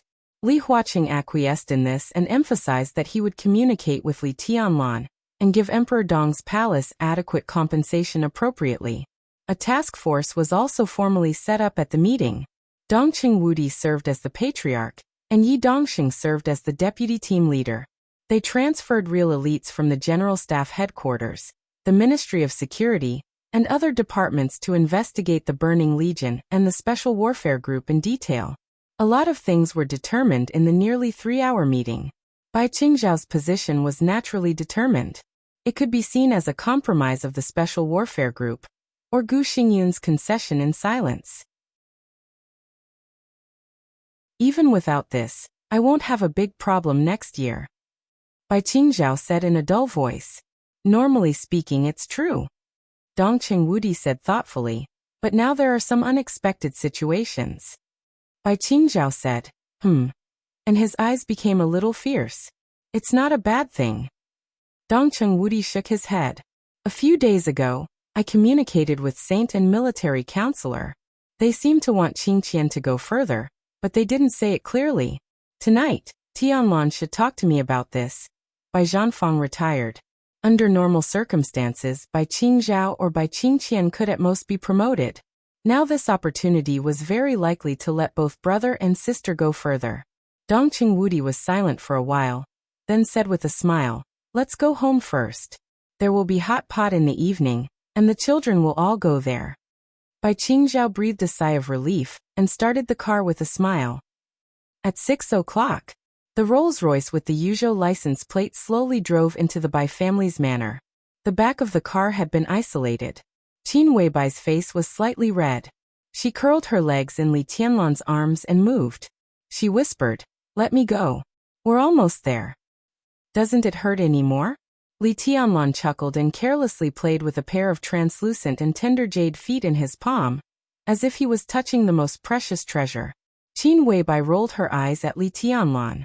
Her eyes were like silk, and she said with hatred, "It doesn't hurt at all. You only know how to bully me." She put in a little effort to stretch her feet out of Li Tianlan's arms, bent down to find her socks, and carefully put them on. She whispered with a smile, "You're going too far." Li Tianlan smiled, and was about to say something when a bright light suddenly shone from another direction. It was an Audi with a Jiangxia license plate. The car of the Jiangxia resident office in Beijing. Qin Weibai whispered, "Is it Speaker Zhou? Or Qiuqi?" Li Tianlan shook his head. The Rolls-Royce and the Audi stopped in front of the Bai family's villa almost at the same time. An elegant and dignified figure came out of the back row of the Audi. She looked at the Rolls-Royce beside her, and seemed to wave in surprise. "Sister Qiuqi." Li Tianlan got out of the car, and looked at the woman beside the Audi. He was slightly stunned. Dongqing Qiuqi stood there, beautiful and dignified. In the flying snow, she was dressed warmly and held a tightly wrapped object in her arms. An object? Li Tianlan was a little stunned. In his sight, the small object moved slightly. "My daughter." Dongqing Qiuqi greeted Qin Weibai with a smile and looked at Li Tianlan, who was a little stunned. "When did it happen?" Li Tianlan laughed. He had been in the desert for 2 years, but he really hadn't heard of it. "A few months ago." Dongqing Qiuqi smiled softly. "The child is only 6 months old and can't greet people yet, but we can't do without a greeting gift." Li Tianlan smiled and said yes. He looked at the baby in Dongqing Qiuqi's arms curiously. "What's her name?" "Let's go inside." Dongqing Qiuqi smiled and walked to the villa. She whispered, "Dongqing Yu."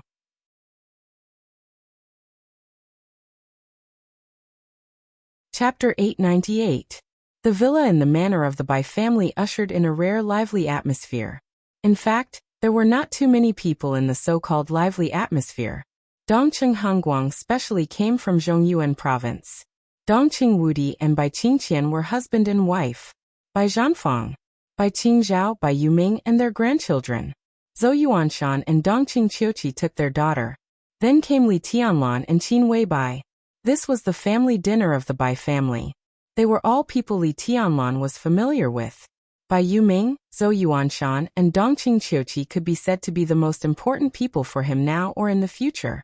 Even though Bai Zhanfang and Bai Qingzhao rarely met Li Tianlan, they had tried their best to help Li Tianlan more than once. But Li Tianlan was not used to this atmosphere. Although everyone behaved naturally at the dining table, and there was no deliberate element in this kind of naturalness, it was as if they naturally regarded Li Tianlan as their family. But Li Tianlan knew very well that he was not their family, at least not on the surface. On the surface, he was Dongqing Wudi's son-in-law. His fiancée was still in a coma in Tiannan recovering from her injuries. As the son-in-law, Li Tianlan took Qin Weibai to the Bai family dinner. No matter how you looked at it, it was a very strange thing. But whether it was Dongqing Wudi, Bai Qingqian, or even Qin Weibai, they did not show the slightest embarrassment. She naturally gave the gifts that she had prepared all afternoon to everyone present. At the dinner table, she was quiet and soft. She called Dongqing Wudi minister, Bai Qingqian aunt, and naturally called Dongqing Hongguang grandpa. Dongqing Hongguang smiled so much that his eyes narrowed. The strange feeling in Li Tianlan's heart became clearer and clearer. It even showed a little. After dinner, he could only focus most of his attention on Dongqing Yu, who was 6 months old. The little girl was very beautiful and quiet. Lying in the stroller, she opened her big black eyes and gently bit her fingers. Li Tianlan found that he seemed to have never been in contact with such a small baby. In the Li family, he was the youngest. After leaving the Li family, it was the first time in the past few years that he had experienced such a scene. Her little body twisted from time to time, and made a tender voice. All of this was so fragile in Li Tianlan's eyes that he could not help but want to protect her. Do you like children? Bai Qingqian sat beside Li Tianlan and smiled. When will little Bai have a baby? Qin Weibai, who seemed to have perfectly integrated into the manner of the Bai family, took out a plate of fruit from the kitchen. Hearing Bai Qingqian's words, she blushed slightly and glanced at Li Tianlan without saying a word. There's no rush. Li Tianlan was even more embarrassed. He hurriedly changed the topic. Why Dongqing you? Doesn't it sound nice? Dongqing Qiuqi walked over with a smile, stretched out a finger, and gently touched the girl's delicate face. Nice. Li Tianlan looked at Zhou Yuanshan with some doubts. Brother-in-law, you don't mind? Normally, the child should be surnamed Zhou. We've discussed it. If the first one is a daughter, her surname will be Dongqing. Your brother-in-law and I are ready to have a boy to inherit the glory of the Zhou family. Dongqing Qiuqi said with a smile, looking at her daughter with doting and gentle eyes. Li Tianlan smiled and nodded. He glanced at Zhou Yuanshan and said, Congratulations, brother-in-law. The meaning of this congratulation was extremely rich. It was to congratulate Zhou Yuanshan for becoming the speaker of Jiangxia, and also for becoming a father. Zhou Yuanshan was the speaker of Jiangxia, and Dongqing Qiuqi was the governor. It was no exaggeration to say that today Zhou Yuanshan could be said to be the most authoritative speaker in the whole Zhongzhou state. His words carried enormous weight, and there would not even be a second voice in Jiangxia. With such a powerful environment, as long as it was well managed, 5 years later, when Zhou Yuanshan was in his early 40s, he was fully capable of competing for the position of a member of parliament. Even if it was an alternate member of parliament, it had extraordinary significance for him. At that time, Zhou Yuanshan could be said to have a truly promising future. Same to you. Zhou Yuanshan smiled and waved his hand. Dongqing Hongguang looked at this scene with a smile, looked at Bai Zhanfang, and nodded slightly. Bai Zhanfang stood up with a smile and said slowly, Let's go to the study to talk. Okay, I'll make you tea. Dongqing Qiuqi laughed. She didn't move, but Dong Chengyu, who was lying in the stroller, seemed to be a little bored. She twisted her body and cried. I'll go. Qin Weibai stood up, looked at Li Tianlan, who also stood up, and whispered, Don't smoke so much. Li Tianlan reached out to touch his hair, and walked to the study. Dongqing Hongguang and Bai Zhanfang. Dongqing Wudi and his wife. Li Tianlan and Zhou Yuanshan went upstairs one after another. The study was filled with incense that could refresh one's mind. Dongqing Hongguang sat on the sofa, and his smile gradually faded. He glanced at Dongqing Wudi and went straight to the point. Tell me about it. Dongqing Wudi sat next to Bai Qingqian, thought for a moment and said with certainty, The matter of the Qing dynasty is basically settled. It's not a big problem. The parliament has set up a task force to investigate the special warfare group. There is not much content in today's meeting. Everything is very sudden, and it has just begun. Everyone is still waiting for a relatively clear result. This is a good beginning, and the entry point is very good. Has the Southeast group prepared for it? Bai Zhanfang said thoughtfully. It was prepared 2 years ago. Dongqing Wudi nodded. Black Hawk is a member of the Wang family of Beihai. To be exact, he is a man of sacrifice secretly cultivated by the Wang family of Beihai. The Wang family of Beihai has the divine martial army in Africa, and their influence is very strong. At the beginning of the rise of the Burning Legion, the Wang family of Beihai and the divine martial army have begun to secretly infiltrate the Burning Legion. Over the years, the Burning Legion has secretly cleaned up some of them, but some of them have also taken root in the Burning Legion. Black Hawk is one of them. When Tianlan entered the desert prison, the Wang family of Beihai had full confidence to let him out. So behind the Burning Legion is indeed Kunlun City. Dongqing Hongguang snorted coldly. I'm sure, but there is no evidence at present. Dongqing Wudi shook his head. The pawns of the Wang family of Beihai can't get the evidence of Kunlun City's direct communication with Ramelun. In fact, most of the confessions today are forged, and only some of them are true, such as the original retreat route of the Burning Legion, and the contact with those people when they lurked in Yuzhou. These are just some clues. They can pull some people of the Special Warfare Group down, but it's difficult to completely implicate Gu Xingyun. At least it's a good start. Zhou Yuanshan said softly. Bai Zhanfang smiled, glanced at Li Tianlan and said softly, Tianlan, what are you going to do next? Start with Haoyue Group and Donghai Investment Group. Li Tianlan's voice was calm. Donghai Investment Group was a large state-owned investment group controlled by Chen Lijuan, Chen Fangqing's daughter. There might be more articles in it than in Haoyue Group.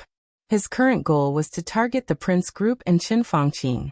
As for the treason case of the Special Warfare Group initiated by the Wang family of Beihai, a large part of the reason was to clear Li Tianlan's name.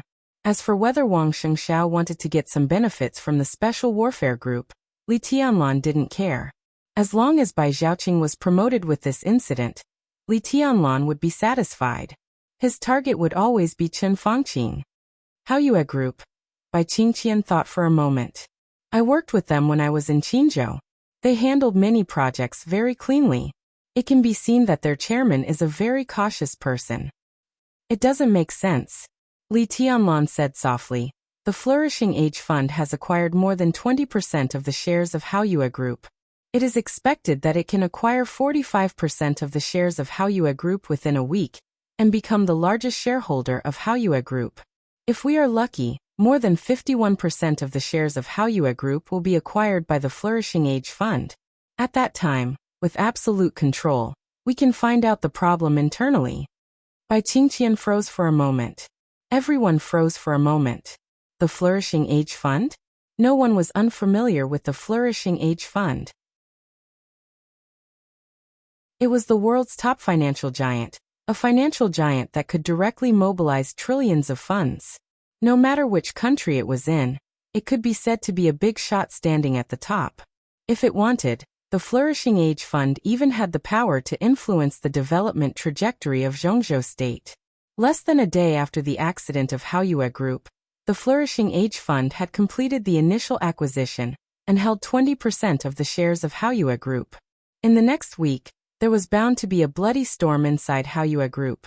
The financial giant, the Flourishing Age Fund, could completely swallow the entire Haoyue Group if it opened its mouth. The problem was that the Flourishing Age Fund had acquired Haoyue Group. Why did it let Li Tianlan find out the problem internally? The Flourishing Age Fund, Han Donglu, was the most powerful financier in Asia, a well-known philanthropist in Zhongzhou State, a super-rich man who had a close relationship with countless important figures in Zhongzhou State, and whose tentacles went deep into the 6 groups in Zhongzhou State. Dongqing Hongguang narrowed his eyes and looked at Li Tianlan. Li Tianlan nodded. Let me reintroduce myself. Han Donglu of the Flourishing Age Fund, codename Military Counselor. His voice was calm. So strictly speaking, the Flourishing Age Fund is now my property. Divine Emperor of 9 Heavens.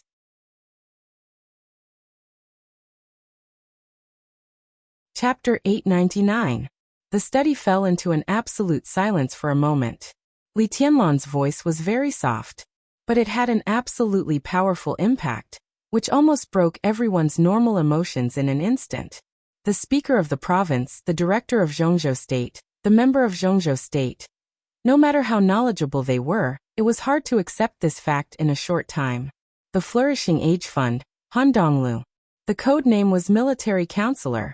The Flourishing Age Fund was the property of Samsara Palace. Until now, the Flourishing Age Fund was Li Tianlan's property? What did this mean? Dongqing Wudi, who had been silent for a full minute, finally came to his senses.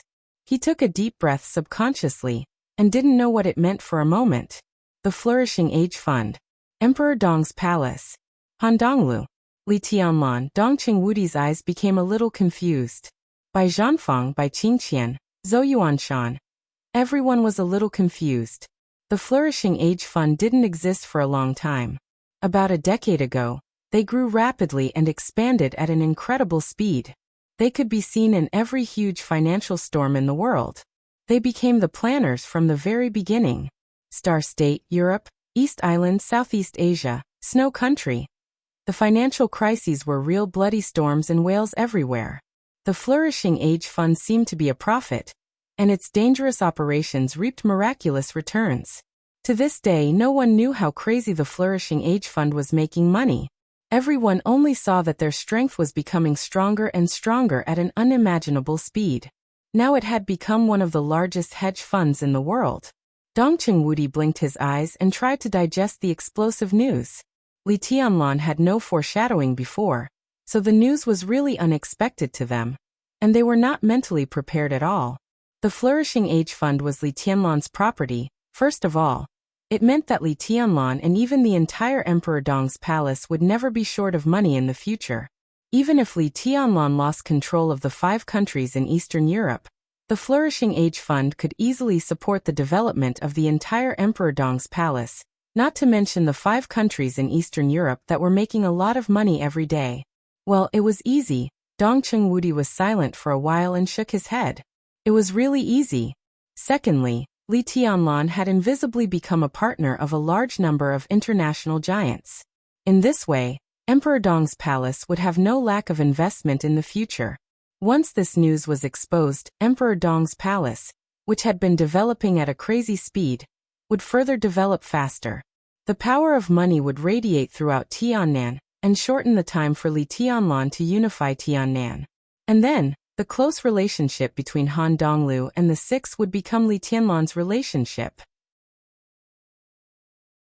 No, at the moment, the Special Warfare Group was in a precarious situation, and the Prince Group's foundation was also unstable. A considerable number of people in these 2 groups would be shaken. Once the fact that the Flourishing Age Fund belonged to Li Tianlan was exposed, sufficient financial resources, absolute military strength, a bright future, and huge support. All of this could make many people of the 2 groups board Li Tianlan's boat with the help of their relationship with Han Donglu. The Prince Group and the Special Warfare Group were the same. There must be Han Donglu's people in the Giant Group, and so would the Southeast Group. Most importantly, the North Group. All the signs showed that Han Donglu had a strong influence on the North Group, especially the potential leader of the North Group. His relationship with Han Donglu was practically indestructible. Dongcheng Wudi suddenly thought of the past 2 years when the Giant Group was reshuffled. The North Group stood firmly on the side of the academics, and the Prince Group, and took one valuable position after another from the Southeast Group and the Giant Group. The strength of the North Group expanded rapidly. If there was no accident, Zhou Yunhai of the North Group would be re-elected in next year's election, and at least 2 people from the North Group would become the new members of parliament. Was the increased strength of the North Group Li Tianlan's strength? Military Counselor had been preparing for more than 2 years ago. On this day? In the past 2 years, the strength of the Giant Group had shrunk greatly because of the reshuffling. But if the North Group was added, its strength was even stronger than in its heyday. Dongcheng Wudi's mind was buzzing. He thought of the most obvious points and felt a little emotional. He believed that it must be more than that. The combination of the Flourishing Age Fund and Emperor Dong's palace would completely cause a series of chain reactions. The Flourishing Age Fund made up for all the shortcomings of Emperor Dong's palace, whether in wealth or politics. There were more things that Emperor Dong's palace could not see at the moment. Zhongzhou State had made several secret asset evaluations on the Flourishing Age Fund, but all the evaluation reports were not comprehensive, and could not even get a general outline. Han Donglu had been too low-key before, at least in Zhongzhou State. Not many people knew what he had done in Zhongzhou State. He subconsciously took out a cigarette and lit it. He took a deep breath and asked with some uncertainty, really? He knew that Li Tianlan could not bullshit on this matter. If he had not gotten military counselor's promise or even allegiance, and was 100% sure that the Flourishing Age Fund was under his control, then even if Han Donglu was really military counselor, Li Tianlan would not have told him the news. The fact that he could say it meant that military counselor had fully proved his loyalty. The destruction of the Samsara Palace, the death of the master of Samsara Palace, and everything that once belonged to her were completely given to Li Tianlan by her. And it seemed that all of this was not out of control at present, except for the one in Northern Europe. Dongcheng Wudi suddenly felt a little complicated. It was a kind of feeling that could not be put into words. Really? Li Tianlan simply nodded. You. Dongqing Wudi took a deep breath, and his heart became more and more complicated. He thought of the master of Samsara Palace again. Everyone thought that the Samsara Palace had no power in Zhongzhou State. The Wang family of Beihai and Kunlun City had always been very vigilant against other forces entering Zhongzhou State in the past. But who could have thought that without anyone noticing, the Samsara Palace had already extended its hands to Mount Shu and even set up the Flourishing Age Fund? He shook his head and whispered, "Now if everything goes well, you can totally set up a new group." The others finally came to their senses. Bai Qingqian breathed a sigh of relief and nodded. Indeed, a new group may not be as good as the academics and the Southeast group, but in terms of potential, it is definitely the most promising of all groups. If there was no accident. Dongqing Wudi spoke very cautiously, but in fact everyone knew that it was almost impossible for there to be an accident. The Flourishing Age Fund made up for all the shortcomings and defects of Emperor Dong's palace. Li Tianlan had all the connections, resources, wealth, and absolutely powerful forces. What Emperor Dong's palace lacked most now was the foundation accumulated over a long period of time. But the new forces generally had strong cohesion, which could make up for this to a certain extent. Although Emperor Dong's palace had no foundation, the Purgatory of Heaven capital inherited many things from the Li family. Li Tianlan was bound to take over the Purgatory of Heaven capital. Then Emperor Dong's palace would almost be another Wang family of Beihai, and it would be a replica of the Wang family of Beihai, the chosen one and the dynasty. This was a magnificent event that everyone was looking forward to. That's exactly what I'm thinking. Li Tianlan nodded and said slowly, "That's what I'm going to do next." Dongqing Wudi froze for a moment and instantly understood what Li Tianlan meant. "You want to set up a new group?" Li Tianlan replied with a hum. Dongqing Wudi vaguely understood what Li Tianlan wanted to talk to Bai Qingqian today. He smiled and whispered, "When I communicated with the president today, the president mentioned Prime Minister Hua and said that you seem to have a different view." "I see." Li Tianlan did not agree to let Hua Xingyang go further because he wanted to leave enough room for his group to develop. As the situation became clear, Wu Zhengmin was likely to become a director from a counselor this time. No matter what position, a director was enough to support the top structure of a group. However, with the resources Li Tianlan had now, it was difficult to find a suitable candidate for counselor. So Dongqing Wudi glanced at his wife. Without any hesitation, he nodded and said with a smile, "Yes, now the time is very suitable. I will fully support you." "Thank you, Minister." Li Tianlan nodded seriously and glanced at Bai Qingqian, intentionally or unintentionally. Bai Qingqian raised her eyebrows slightly and said with a soft smile, "Do you want me to go there?" The word pass was easy to say, but it wasn't easy to do. Li Tianlan had a good relationship with the giant group. The new group would certainly have a good relationship with the giant group. But there were bound to be different voices inside any group. This was the same as the existence of different groups in any country. It was unavoidable. Moreover, the structure of the giant group was relatively loose. The new group and the giant group could maintain the same general direction, which was already a reflection of their excellent relationship. There were bound to be conflicts in all aspects in daily life. Bai Qingqian had to change her position from the giant group to the new group. And it was a very clear change. The most direct change was that Bai Qingqian would definitely support the policy that was beneficial to Emperor Dong's palace when it was in line with the interests of Zhongzhou State. This might hurt the interests of some people in the giant group, intentionally or unintentionally. Li Tianlan lit a cigarette and was silent for a while. Then he whispered, "Yes, and I hope brother-in-law will come." His voice was calm, and he didn't hide his ambition and purpose at all. Asking Bai Qingqian to come here might be regarded as an emergency. He hoped that Wu Zhengmin and Bai Qingqian could lay out the layout for the new group in the next 5 years. But asking Zhou Yuanshan to come to the new group was tantamount to telling Dongqing Wudi that he wanted to take away the future of the giant group. He would constantly absorb fresh blood from the giant group, absorb the forces around him, and absorb the forces that could unite into the new group. The new group would be completely dominated by him. In short, it was annexation. Annexation of the giant group. It was naked, without any disguise. Dongqing Wudi's eyes remained unchanged. He chuckled and said, "Yes, as I said, I fully support it."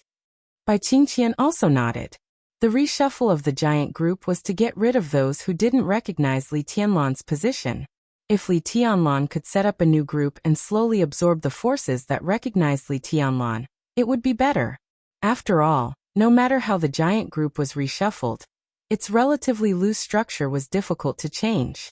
Li Tianlan's body shook slightly. He took a deep look at Dongqing Wudi. The corner of his mouth moved, but he didn't make a sound. The door of the study was pushed open. Qin Weibai, who played the role of a waitress, came in with brewed tea and took away the cigarette from Li Tianlan's mouth when she went out. "I have no opinion." Zhou Yuanshan laughed. He knew what he represented here today. He represented not only himself, but also another pillar of the giant group, the Zhou family. "Which position do you want Qingqian to take?" Bai Zhanfang said with a smile. He directly cut into the development of the new group, which was a tacit acquiescence to Li Tianlan's idea. Dongqing Wudi, Bai Zhanfang, Zhou Yuanshan. The three pillars of the giant group had all expressed their support. Li Tianlan breathed a sigh of relief and whispered, "The cabinet." The deputy prime minister of the cabinet? Taking over Wu Jingmin's position? Wu Jingmin taking over Hua Jingyang's position? In that case, Bai Zhanfang frowned. If this operation was successful, the new group would have a great influence in the cabinet. But in this way, the position of the head of the cabinet would become more sensitive than it was now. "What do you think of the prime minister's position?" Bai Zhanfang said slowly. Li Tianlan was silent for a while and whispered, "Wen Siyuan."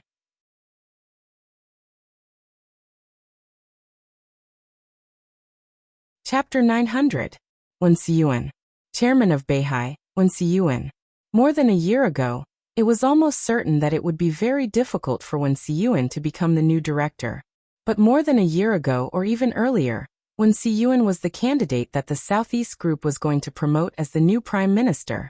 If it weren't for the constant turmoil of the Southeast Group and the Wang family of Beihai in recent years, Wen Siyuan would have become the new prime minister without any suspense. With the turmoil of the Southeast Group, there was an obvious vacancy in the position of prime minister. So this position had become the most competitive position at this time.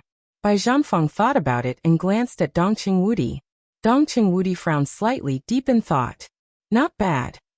Dongqing Hanguang suddenly laughed with some appreciation in his voice. Dongqing Wudi smiled bitterly. It was really good, but it didn't mean that the next thing would be simple. Pushing Wen Siyuan to be promoted would definitely get the strong support of the Southeast Group, and he would also get the Southeast Group's return. Wu Jingmin's matter would no longer be a problem, and Bai Qingqian's position could basically be confirmed. The only thing he had to consider was that after Wen Siyuan entered the cabinet, he would not be easy to deal with in the future. Compared to the aggressive Chen Fangqing, Wen Siyuan's personality was more stable. His foresight might be slightly inferior to Chen Fangqing's, but his ability to control the overall situation was stronger. If Wu Jingmin and Bai Qingqian could become the deputy prime minister and deputy prime minister respectively, the new group would become extremely powerful in the cabinet. However, if Wen Siyuan became the prime minister, Wu Jingmin and Bai Qingqian would definitely be greatly constrained at some point. After all, the cooperation between the giant group and the Southeast Group was in the honeymoon period, but in essence, it was a mutual benefit. After the election next year, both sides would calm down, and the cooperation would naturally end naturally. At that time, the cabinet, whether it was the Southeast Group represented by Wen Siyuan or the new group, would constantly check and balance each other, and neither side would be too comfortable. However, promoting Wen Siyuan was the plan with the least resistance. Although it would be troublesome, it was the most acceptable situation for the new group. The problem was, what would Hua Jingyang do if Wen Siyuan became the head of the cabinet? At present, Emperor Dong's palace and the Wang family of Beihai declared war on the prince group. The support of the academics was quite important, so they would also be the final winner. They had to reap their own benefits. Hua Jingyang's arrangement couldn't be too bad. If the most important balance couldn't be achieved, such a transaction naturally wouldn't go smoothly. If that's the case, Hua Zhengyang won't have a suitable position. Zhou Yuanshan said thoughtfully. Yes and no. Bai Zhanfeng shook his head. Li Huaqing Dongqing Wudi, Hua Zhengyang Wu Zhengmin, Yi Dongsheng, Wang Qinglei, Zhou Yunhai Guo Wentian. After the election, 8 of the 9 directors had been confirmed. Among them Li Huaqing, Dongqing Wudi, Hua Zhengyang, Guo Wentian and Zhou Yunhai were re-elected. Among the 5 people, the positions of Li Huaqing, Dongqing Wudi, and Zhou Yunhai could not be changed. There were only a few positions. If Hua Zhengyang did not control the cabinet, he would have very little choice. Zhou Mulan's position in the council could hardly satisfy the academics. To Hua Zhengyang, that position was a step backward. Hua Zhengyang would not be satisfied with Guo Wentian's position in the National Assembly either. If he couldn't become the prime minister, he would basically have to choose one of the 2 positions occupied by the Wang family of Beihai.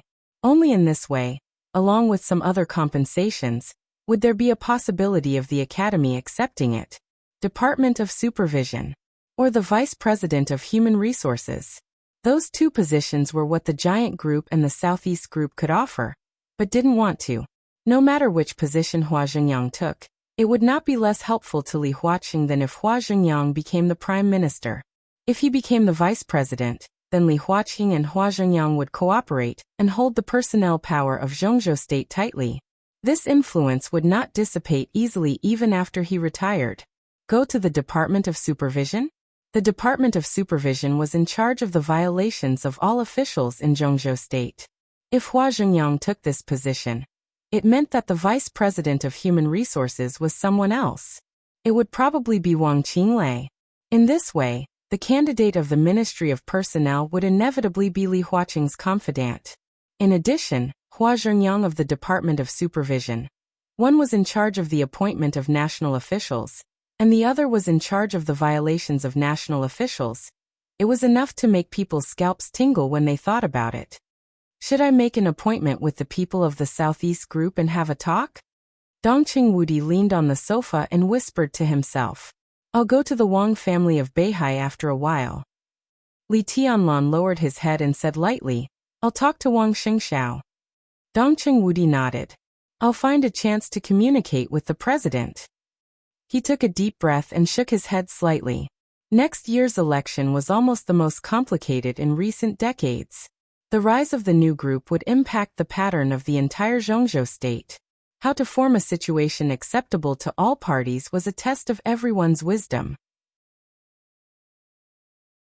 Dongqing Wudi rubbed his forehead and suddenly said, When will you go to Beihai? It depends. Li Tianlan whispered. In the next few days, all the problems of Haoyue Group will be exposed and fully affect the Prince Group. Military counselor is talking to some people in the Prince Group. If it goes well, there will be a second voice in the Prince Group. In addition, Minister, the accountability of the Beijiang military region will also begin. Everyone in the Beijiang military region who died in the battle can't become a martyr. Dongqing Wudi nodded and said solemnly, I've sent an investigation team down. If the tens of thousands of people in the Beijiang military region who died in the battle this time couldn't become martyrs, then it could be imagined how disappointed other people in the Beijiang military region would be, and how disappointed the important military figures who belong to the Prince Group would be. Li Tianlan wanted to make the entire Prince Group completely split step by step. Chen Fangqing won't sit still. Dongqing Wudi said slowly. Of course. Li Tianlan nodded and said with a sneer. His only way now is to resist the pressure to destroy the Wang family of Beihai. If he succeeds, the Southeast Group will fall apart and the Wang family of Beihai will be completely destroyed. With huge benefits, all of us will focus on the Southeast Group, and the Prince Group can also take advantage of this opportunity to enhance its strength, so he will definitely contact those foreign forces and speed up the advance of the final battle in Beihai. When there is clear news from Beihai, it will be the time for me to go to Beihai. The more Chen Fangqing wants to do, the more I will make him unable to do it. Dongqing Wudi smiled and said, During this time, stay in Yuzhou? I'll introduce some people to you. He had never thought that Li Tianlan would set up a new group. This was mainly because he didn't know the identity of military counselor. Therefore, the whole giant group was the team that Dongqing Wudi prepared for Li Tianlan. If there was no military counselor, Li Tianlan would be the leader of the giant group in the future. But now that military counselor had built a better team of the new group, Dongqing Wudi naturally had to speed up the transfer of part of the power of the giant group to the new group. Li Tianlan had never seen many of them, so it was a good opportunity to do so. Li Tianlan was silent for a moment and whispered, "I plan to go back to Tiannan tomorrow." Go back to Tiannan. Emperor Dong's palace was his foundation. But since the appearance of Emperor Dong's palace, he seemed to have only been to Tiannan once. Li Tianlan laughed at himself and continued, "The victims of the nightmare troop will be buried the day after tomorrow. I have to go back to see them off." Dongqing Wudi glanced at Li Tianlan and whispered, "It's my duty. There's one more thing."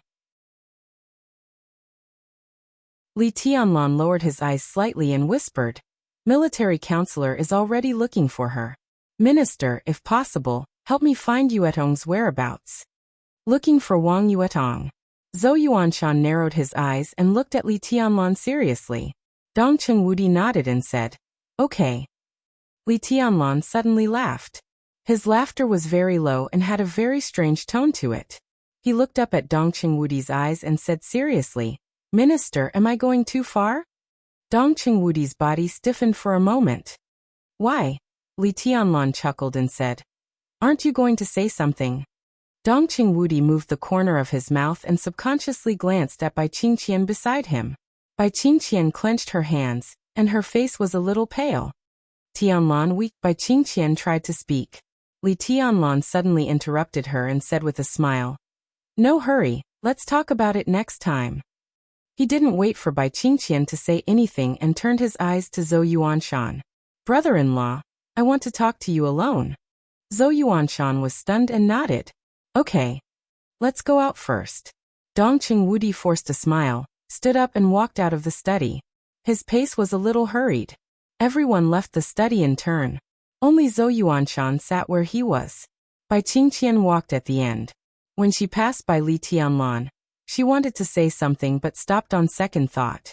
Li Tianlan moved his eyes away. Bai Qingqian forced a smile and seemed to reach out to touch Li Tianlan's head. But she finally withdrew her hand and left the study. Zhou Yuanshan watched all this quietly. He looked at Li Tianlan, whose face was a little complicated. "Why don't you let them go on?" he asked suddenly. Li Tianlan was silent for a long time and then whispered, "Does it make sense?" "Yes." Zhou Yuanshan nodded seriously. He hesitated and asked tentatively, "Are you suspecting something?" "Not suspecting." Li Tianlan nodded. "I'm not a fool. I want to know an answer, but suddenly I feel..." He paused and whispered, "That's also good." "Well, that's good. That's it." In the living room downstairs, Dongqing Qiuqi took her daughter Dongqing Yu out of the stroller and put her beside her. The baby, who was a few months old, had fallen asleep. Qin Weibai, Bai Yuming, and Dongqing Qiuqi were sitting on the sofa and chatting. Seeing Dongqing Wudi come out first, Qin Weibai and others stood up at the same time. "Minister, where's Tianlan?" Qin Weibai asked softly. Dongqing Wudi forced a smile and said softly, "He's chatting with Yuanshan." Qin Weibai nodded and said yes. Looking at Dongqing Hongguang and Bai Qingqian who came out later, she smiled and said, "I'll wash the fruit for you." "Boss Qin." "Little Bai." Dongqing Wudi and Bai Qingqian spoke at the same time. They were husband and wife, but they called her by different names. Qin Weibai said and looked back at the two. Dongqing Wudi took a deep breath and said softly, "Thank you." Qin Weibai smiled and said nothing. Bai Qingqian came over, took Qin Weibai's hand, stared at her dreamy perfect face, and said softly with a smile, "Stay tonight and chat with me."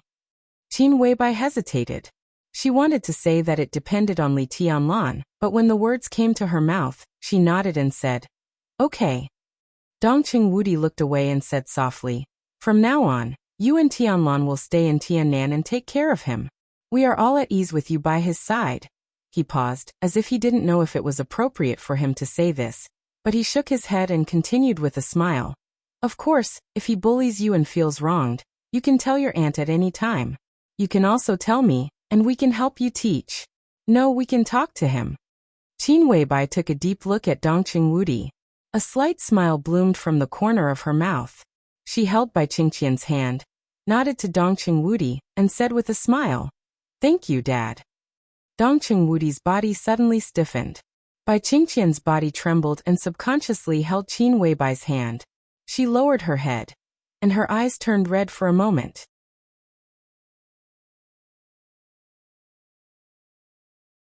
Chapter 901. Weak and soft lights filled the somewhat dark hall, and the inconspicuous light illuminated all the important corners of the hall. Huge and sophisticated instruments were placed in a disorderly manner, connected to screens. In the middle of the hall, there was a row of utensils that could be used for people to lie in. Strictly speaking, this was the best nutrition chamber, or hibernation chamber, but just by looking at its appearance, it looked like a neatly arranged coffin. The air in the hall was cool, and it looked extremely clean and tidy. Countless instruments made a slight buzzing sound when they were in operation. The instruments that were always in operation, the cold and empty hall, and the continuous buzzing sound, all of this seemed to be completely frozen in the dark environment, like a frozen oil painting. On the left side of the hall was an elevator. At this moment, the arrow on the elevator screen slowly jumped down, and finally stopped completely. Primary authority confirmed, level 2 authority confirmed, highest authority confirmed, please enter the password. The voice in the elevator sounded in the hall at the same time. The password is correct, please enter your fingerprint. Activate the pupil recognition system. Please enter the password. The password is correct, welcome doctor. In the mechanical electronic sound, the elevator door slowly opened. A young woman with short hair and a delicate face walked into the hall. Behind her on both sides were two middle-aged men with serious and rigorous temperaments. A middle-aged man immediately pressed a red button in the hall. At the same time, countless screens in the hall lit up almost at the same time, dispelling the darkness in the hall. Countless data slowly flowed on each screen. The young woman, who looked to be in her 20s, raised her head and looked at the huge screen in the center. A large amount of data was reflected in her charming silver pupils, and her expression was quiet, serious, and focused. Another middle-aged man took a folder and walked over, and said in a low voice, "Dr. Nayland, this is the key physical data of medical record number 2. The initial data was 3 days ago, and the last record was 6 hours ago." Nayland Shurying, who had short hair and silver eyes, was quiet and focused, took the folder and the pen in the folder. The physical data recorded on the folder were simplified symbols that only professionals could understand. Nayland Shurying drew on the more important symbols with a thoughtful look in her eyes. She quickly browsed through the folder in her hand, walked forward, and arrived in front of a hibernation chamber. The middle-aged assistant turned on the light button of the hibernation pod. Under the faint light, everything in the hibernation pod was immediately presented to Nayland Shurying's eyes. Inside the hibernation chamber was a man who looked thin and short. Perhaps because he had been lying there for a long time, his hair was very long and looked extremely messy. It made his face look even paler. He was lying flat, and was completely covered in a large amount of foam. He was so quiet that he looked like a lifelike human specimen. Nayland Shurying looked at him for a while, and remained silent. The man in the hibernation pod was so frail and small. Who would have thought that he was a big shot standing at the peak of the dark world, before he fell into a coma? They were not at the peak of this era. They belonged to the peak of the Sword Emperor's era. There were chosen ones, half-step chosen ones, and the peak of the invincible realm in that era. His most powerful time was very short, but in that short period of time, he successfully killed Arceus, an expert at the peak of the invincible realm in the state of coronation, killed thousands of the most elite saint warriors of the Vatican, and he had even heavily injured the Sword Emperor, who had almost stepped into the ranks of geniuses. Situangia. The Vatican might not forget this name for a very long time. Nayland Shurying shook her head slightly, and looked at the small screens on the edge of the hibernation pod. His heartbeat was normal, and his breathing was normal. She pressed a button, and an X-ray quickly appeared on an instrument on the other side. Nalan Shuring took the X-ray and looked at it carefully for a while. Then she nodded and said, "His body has basically recovered." Tribulation was sent to Tiannan about half a month ago. Yuzhou had basically determined his physical state, but they still couldn't wake him up. Emperor Dong's palace took the initiative to take Tribulation over and started the deepest level of treatment and observation. All the physical data showed that Tribulation's muscles had returned to normal, and his bones had begun to heal slowly. At present he was close to the level of a normal person, but he was still unconscious. Nalan Shuring looked at him and was silent for a while. Then she whispered, "Continue to observe." The two assistants froze for a moment and said subconsciously, "Observe." In their original plan, if Tribulation's body was really normal but he couldn't wake up, the next thing they should consider was different levels of mental stimulation. Observe first. Nalan Shuring nodded and said, "His Highness Li Tianlan will come back in the near future. We'll see what he thinks then." The two assistants nodded and didn't say much. Nalan Shuring handed the document in her hand to the assistant and walked to another hibernation pod. "How's the situation of medical record number 1? "Same as always," the assistant said with a bitter smile.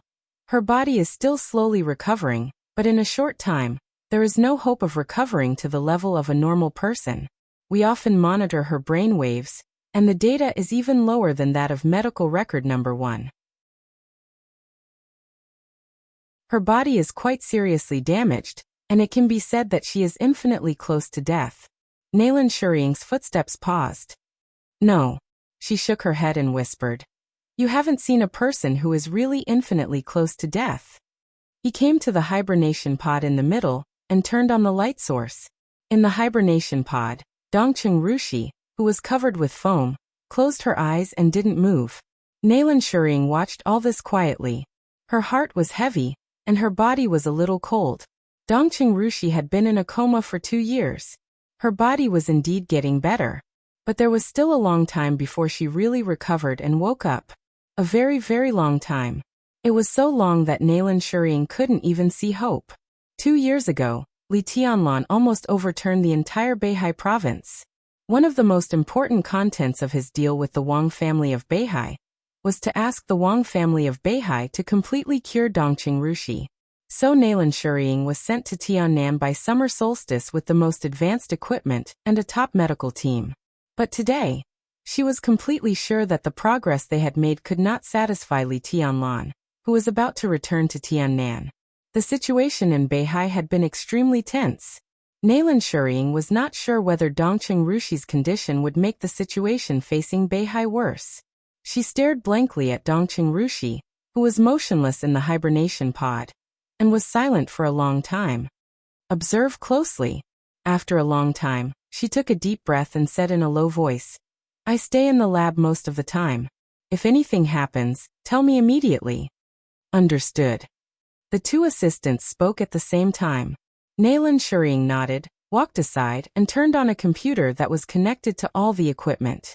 She took out a folder again and began to record the latest physical data of Dongqing Rushi and Tribulation. The two assistants were carefully inspecting the sophisticated equipment in the hall and doing their daily maintenance. No one spoke. The hall became quiet again. Without anyone noticing, the space in the dimly lit hall began to tremble slightly. The transparent air seemed to become a line. The tiny line continued to spread and spread to the side of Dongqing Rushi's hibernation pod. The whole air suddenly twisted for a moment. A man in black appeared beside Dongqing Rushi. The dense sword energy completely wrapped Dongqing Rushi's hibernation pod, and in an instant, it became an independent space. The fingers of the man in black shook slightly. More sword energy appeared outside the independent space.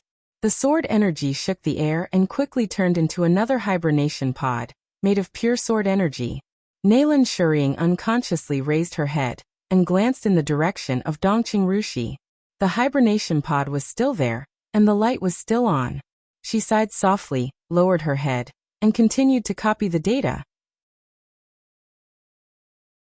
The man in black stood there quietly, looking down at Dongqing Rushi, who seemed to have no breath of life in the hibernation pod, with a complicated look in his eyes. It was a kind of complicated look that contained countless emotions: blame, love, helplessness, guilt, and bitterness. He gently put his palm on the hibernation pod, slightly narrowed his eyes, and laughed self-deprecatingly. Why didn't you ever think? Why did Jade Pool give you the silent sword? Why didn't you ever think that it was abnormal for the Dongqing clan to brainwash you again and again for so many years? Silence gave you the destructive power of the invincible realm when you were in the thunder-shocking realm, at the cost of your own life. After so many years of brainwashing, plus silence, how obvious is that? The Dongqing clan just wanted to keep you by his side, to use you as his most powerful safeguard before he grew up. In East Island, I stopped you from drawing the sword for the first time. Didn't you realize something? I'm disappointed. His voice gradually deepened. I'm disappointed in you.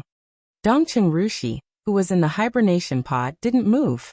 So stupid. The man in black breathed a sigh of relief and sneered. Your mother betrayed me for you. Why did you do that? You're not even as good as her. You made yourself like this. Who came to see you in the past 2 years? What did you get for lying down for 2 years? If I give you another chance, I don't know if you'll regret it. The man in black stared at Dongqing Rushi deeply and said in a low voice, Is it worth it? If this is a deal, I don't think it's fair. He whispered to himself, and his eyes fell on the heart rate detector screen of the hibernation pod. Looking at the numbers on the screen, he was silent for a long time. I'm disappointed. He spoke again. Dongqing Rushi didn't respond, and she was destined not to give any response. The man in black laughed softly. You're willing to die for him, so he should be willing to die for you. Only in this way it's fair. He straightened his body bit by bit, and said in a calm voice, I'll send him down and wait for you. What do you say? You're tuning in to the Echoes of the Heart YouTube channel. Don't forget to subscribe and join us on this journey to catch the most captivating stories.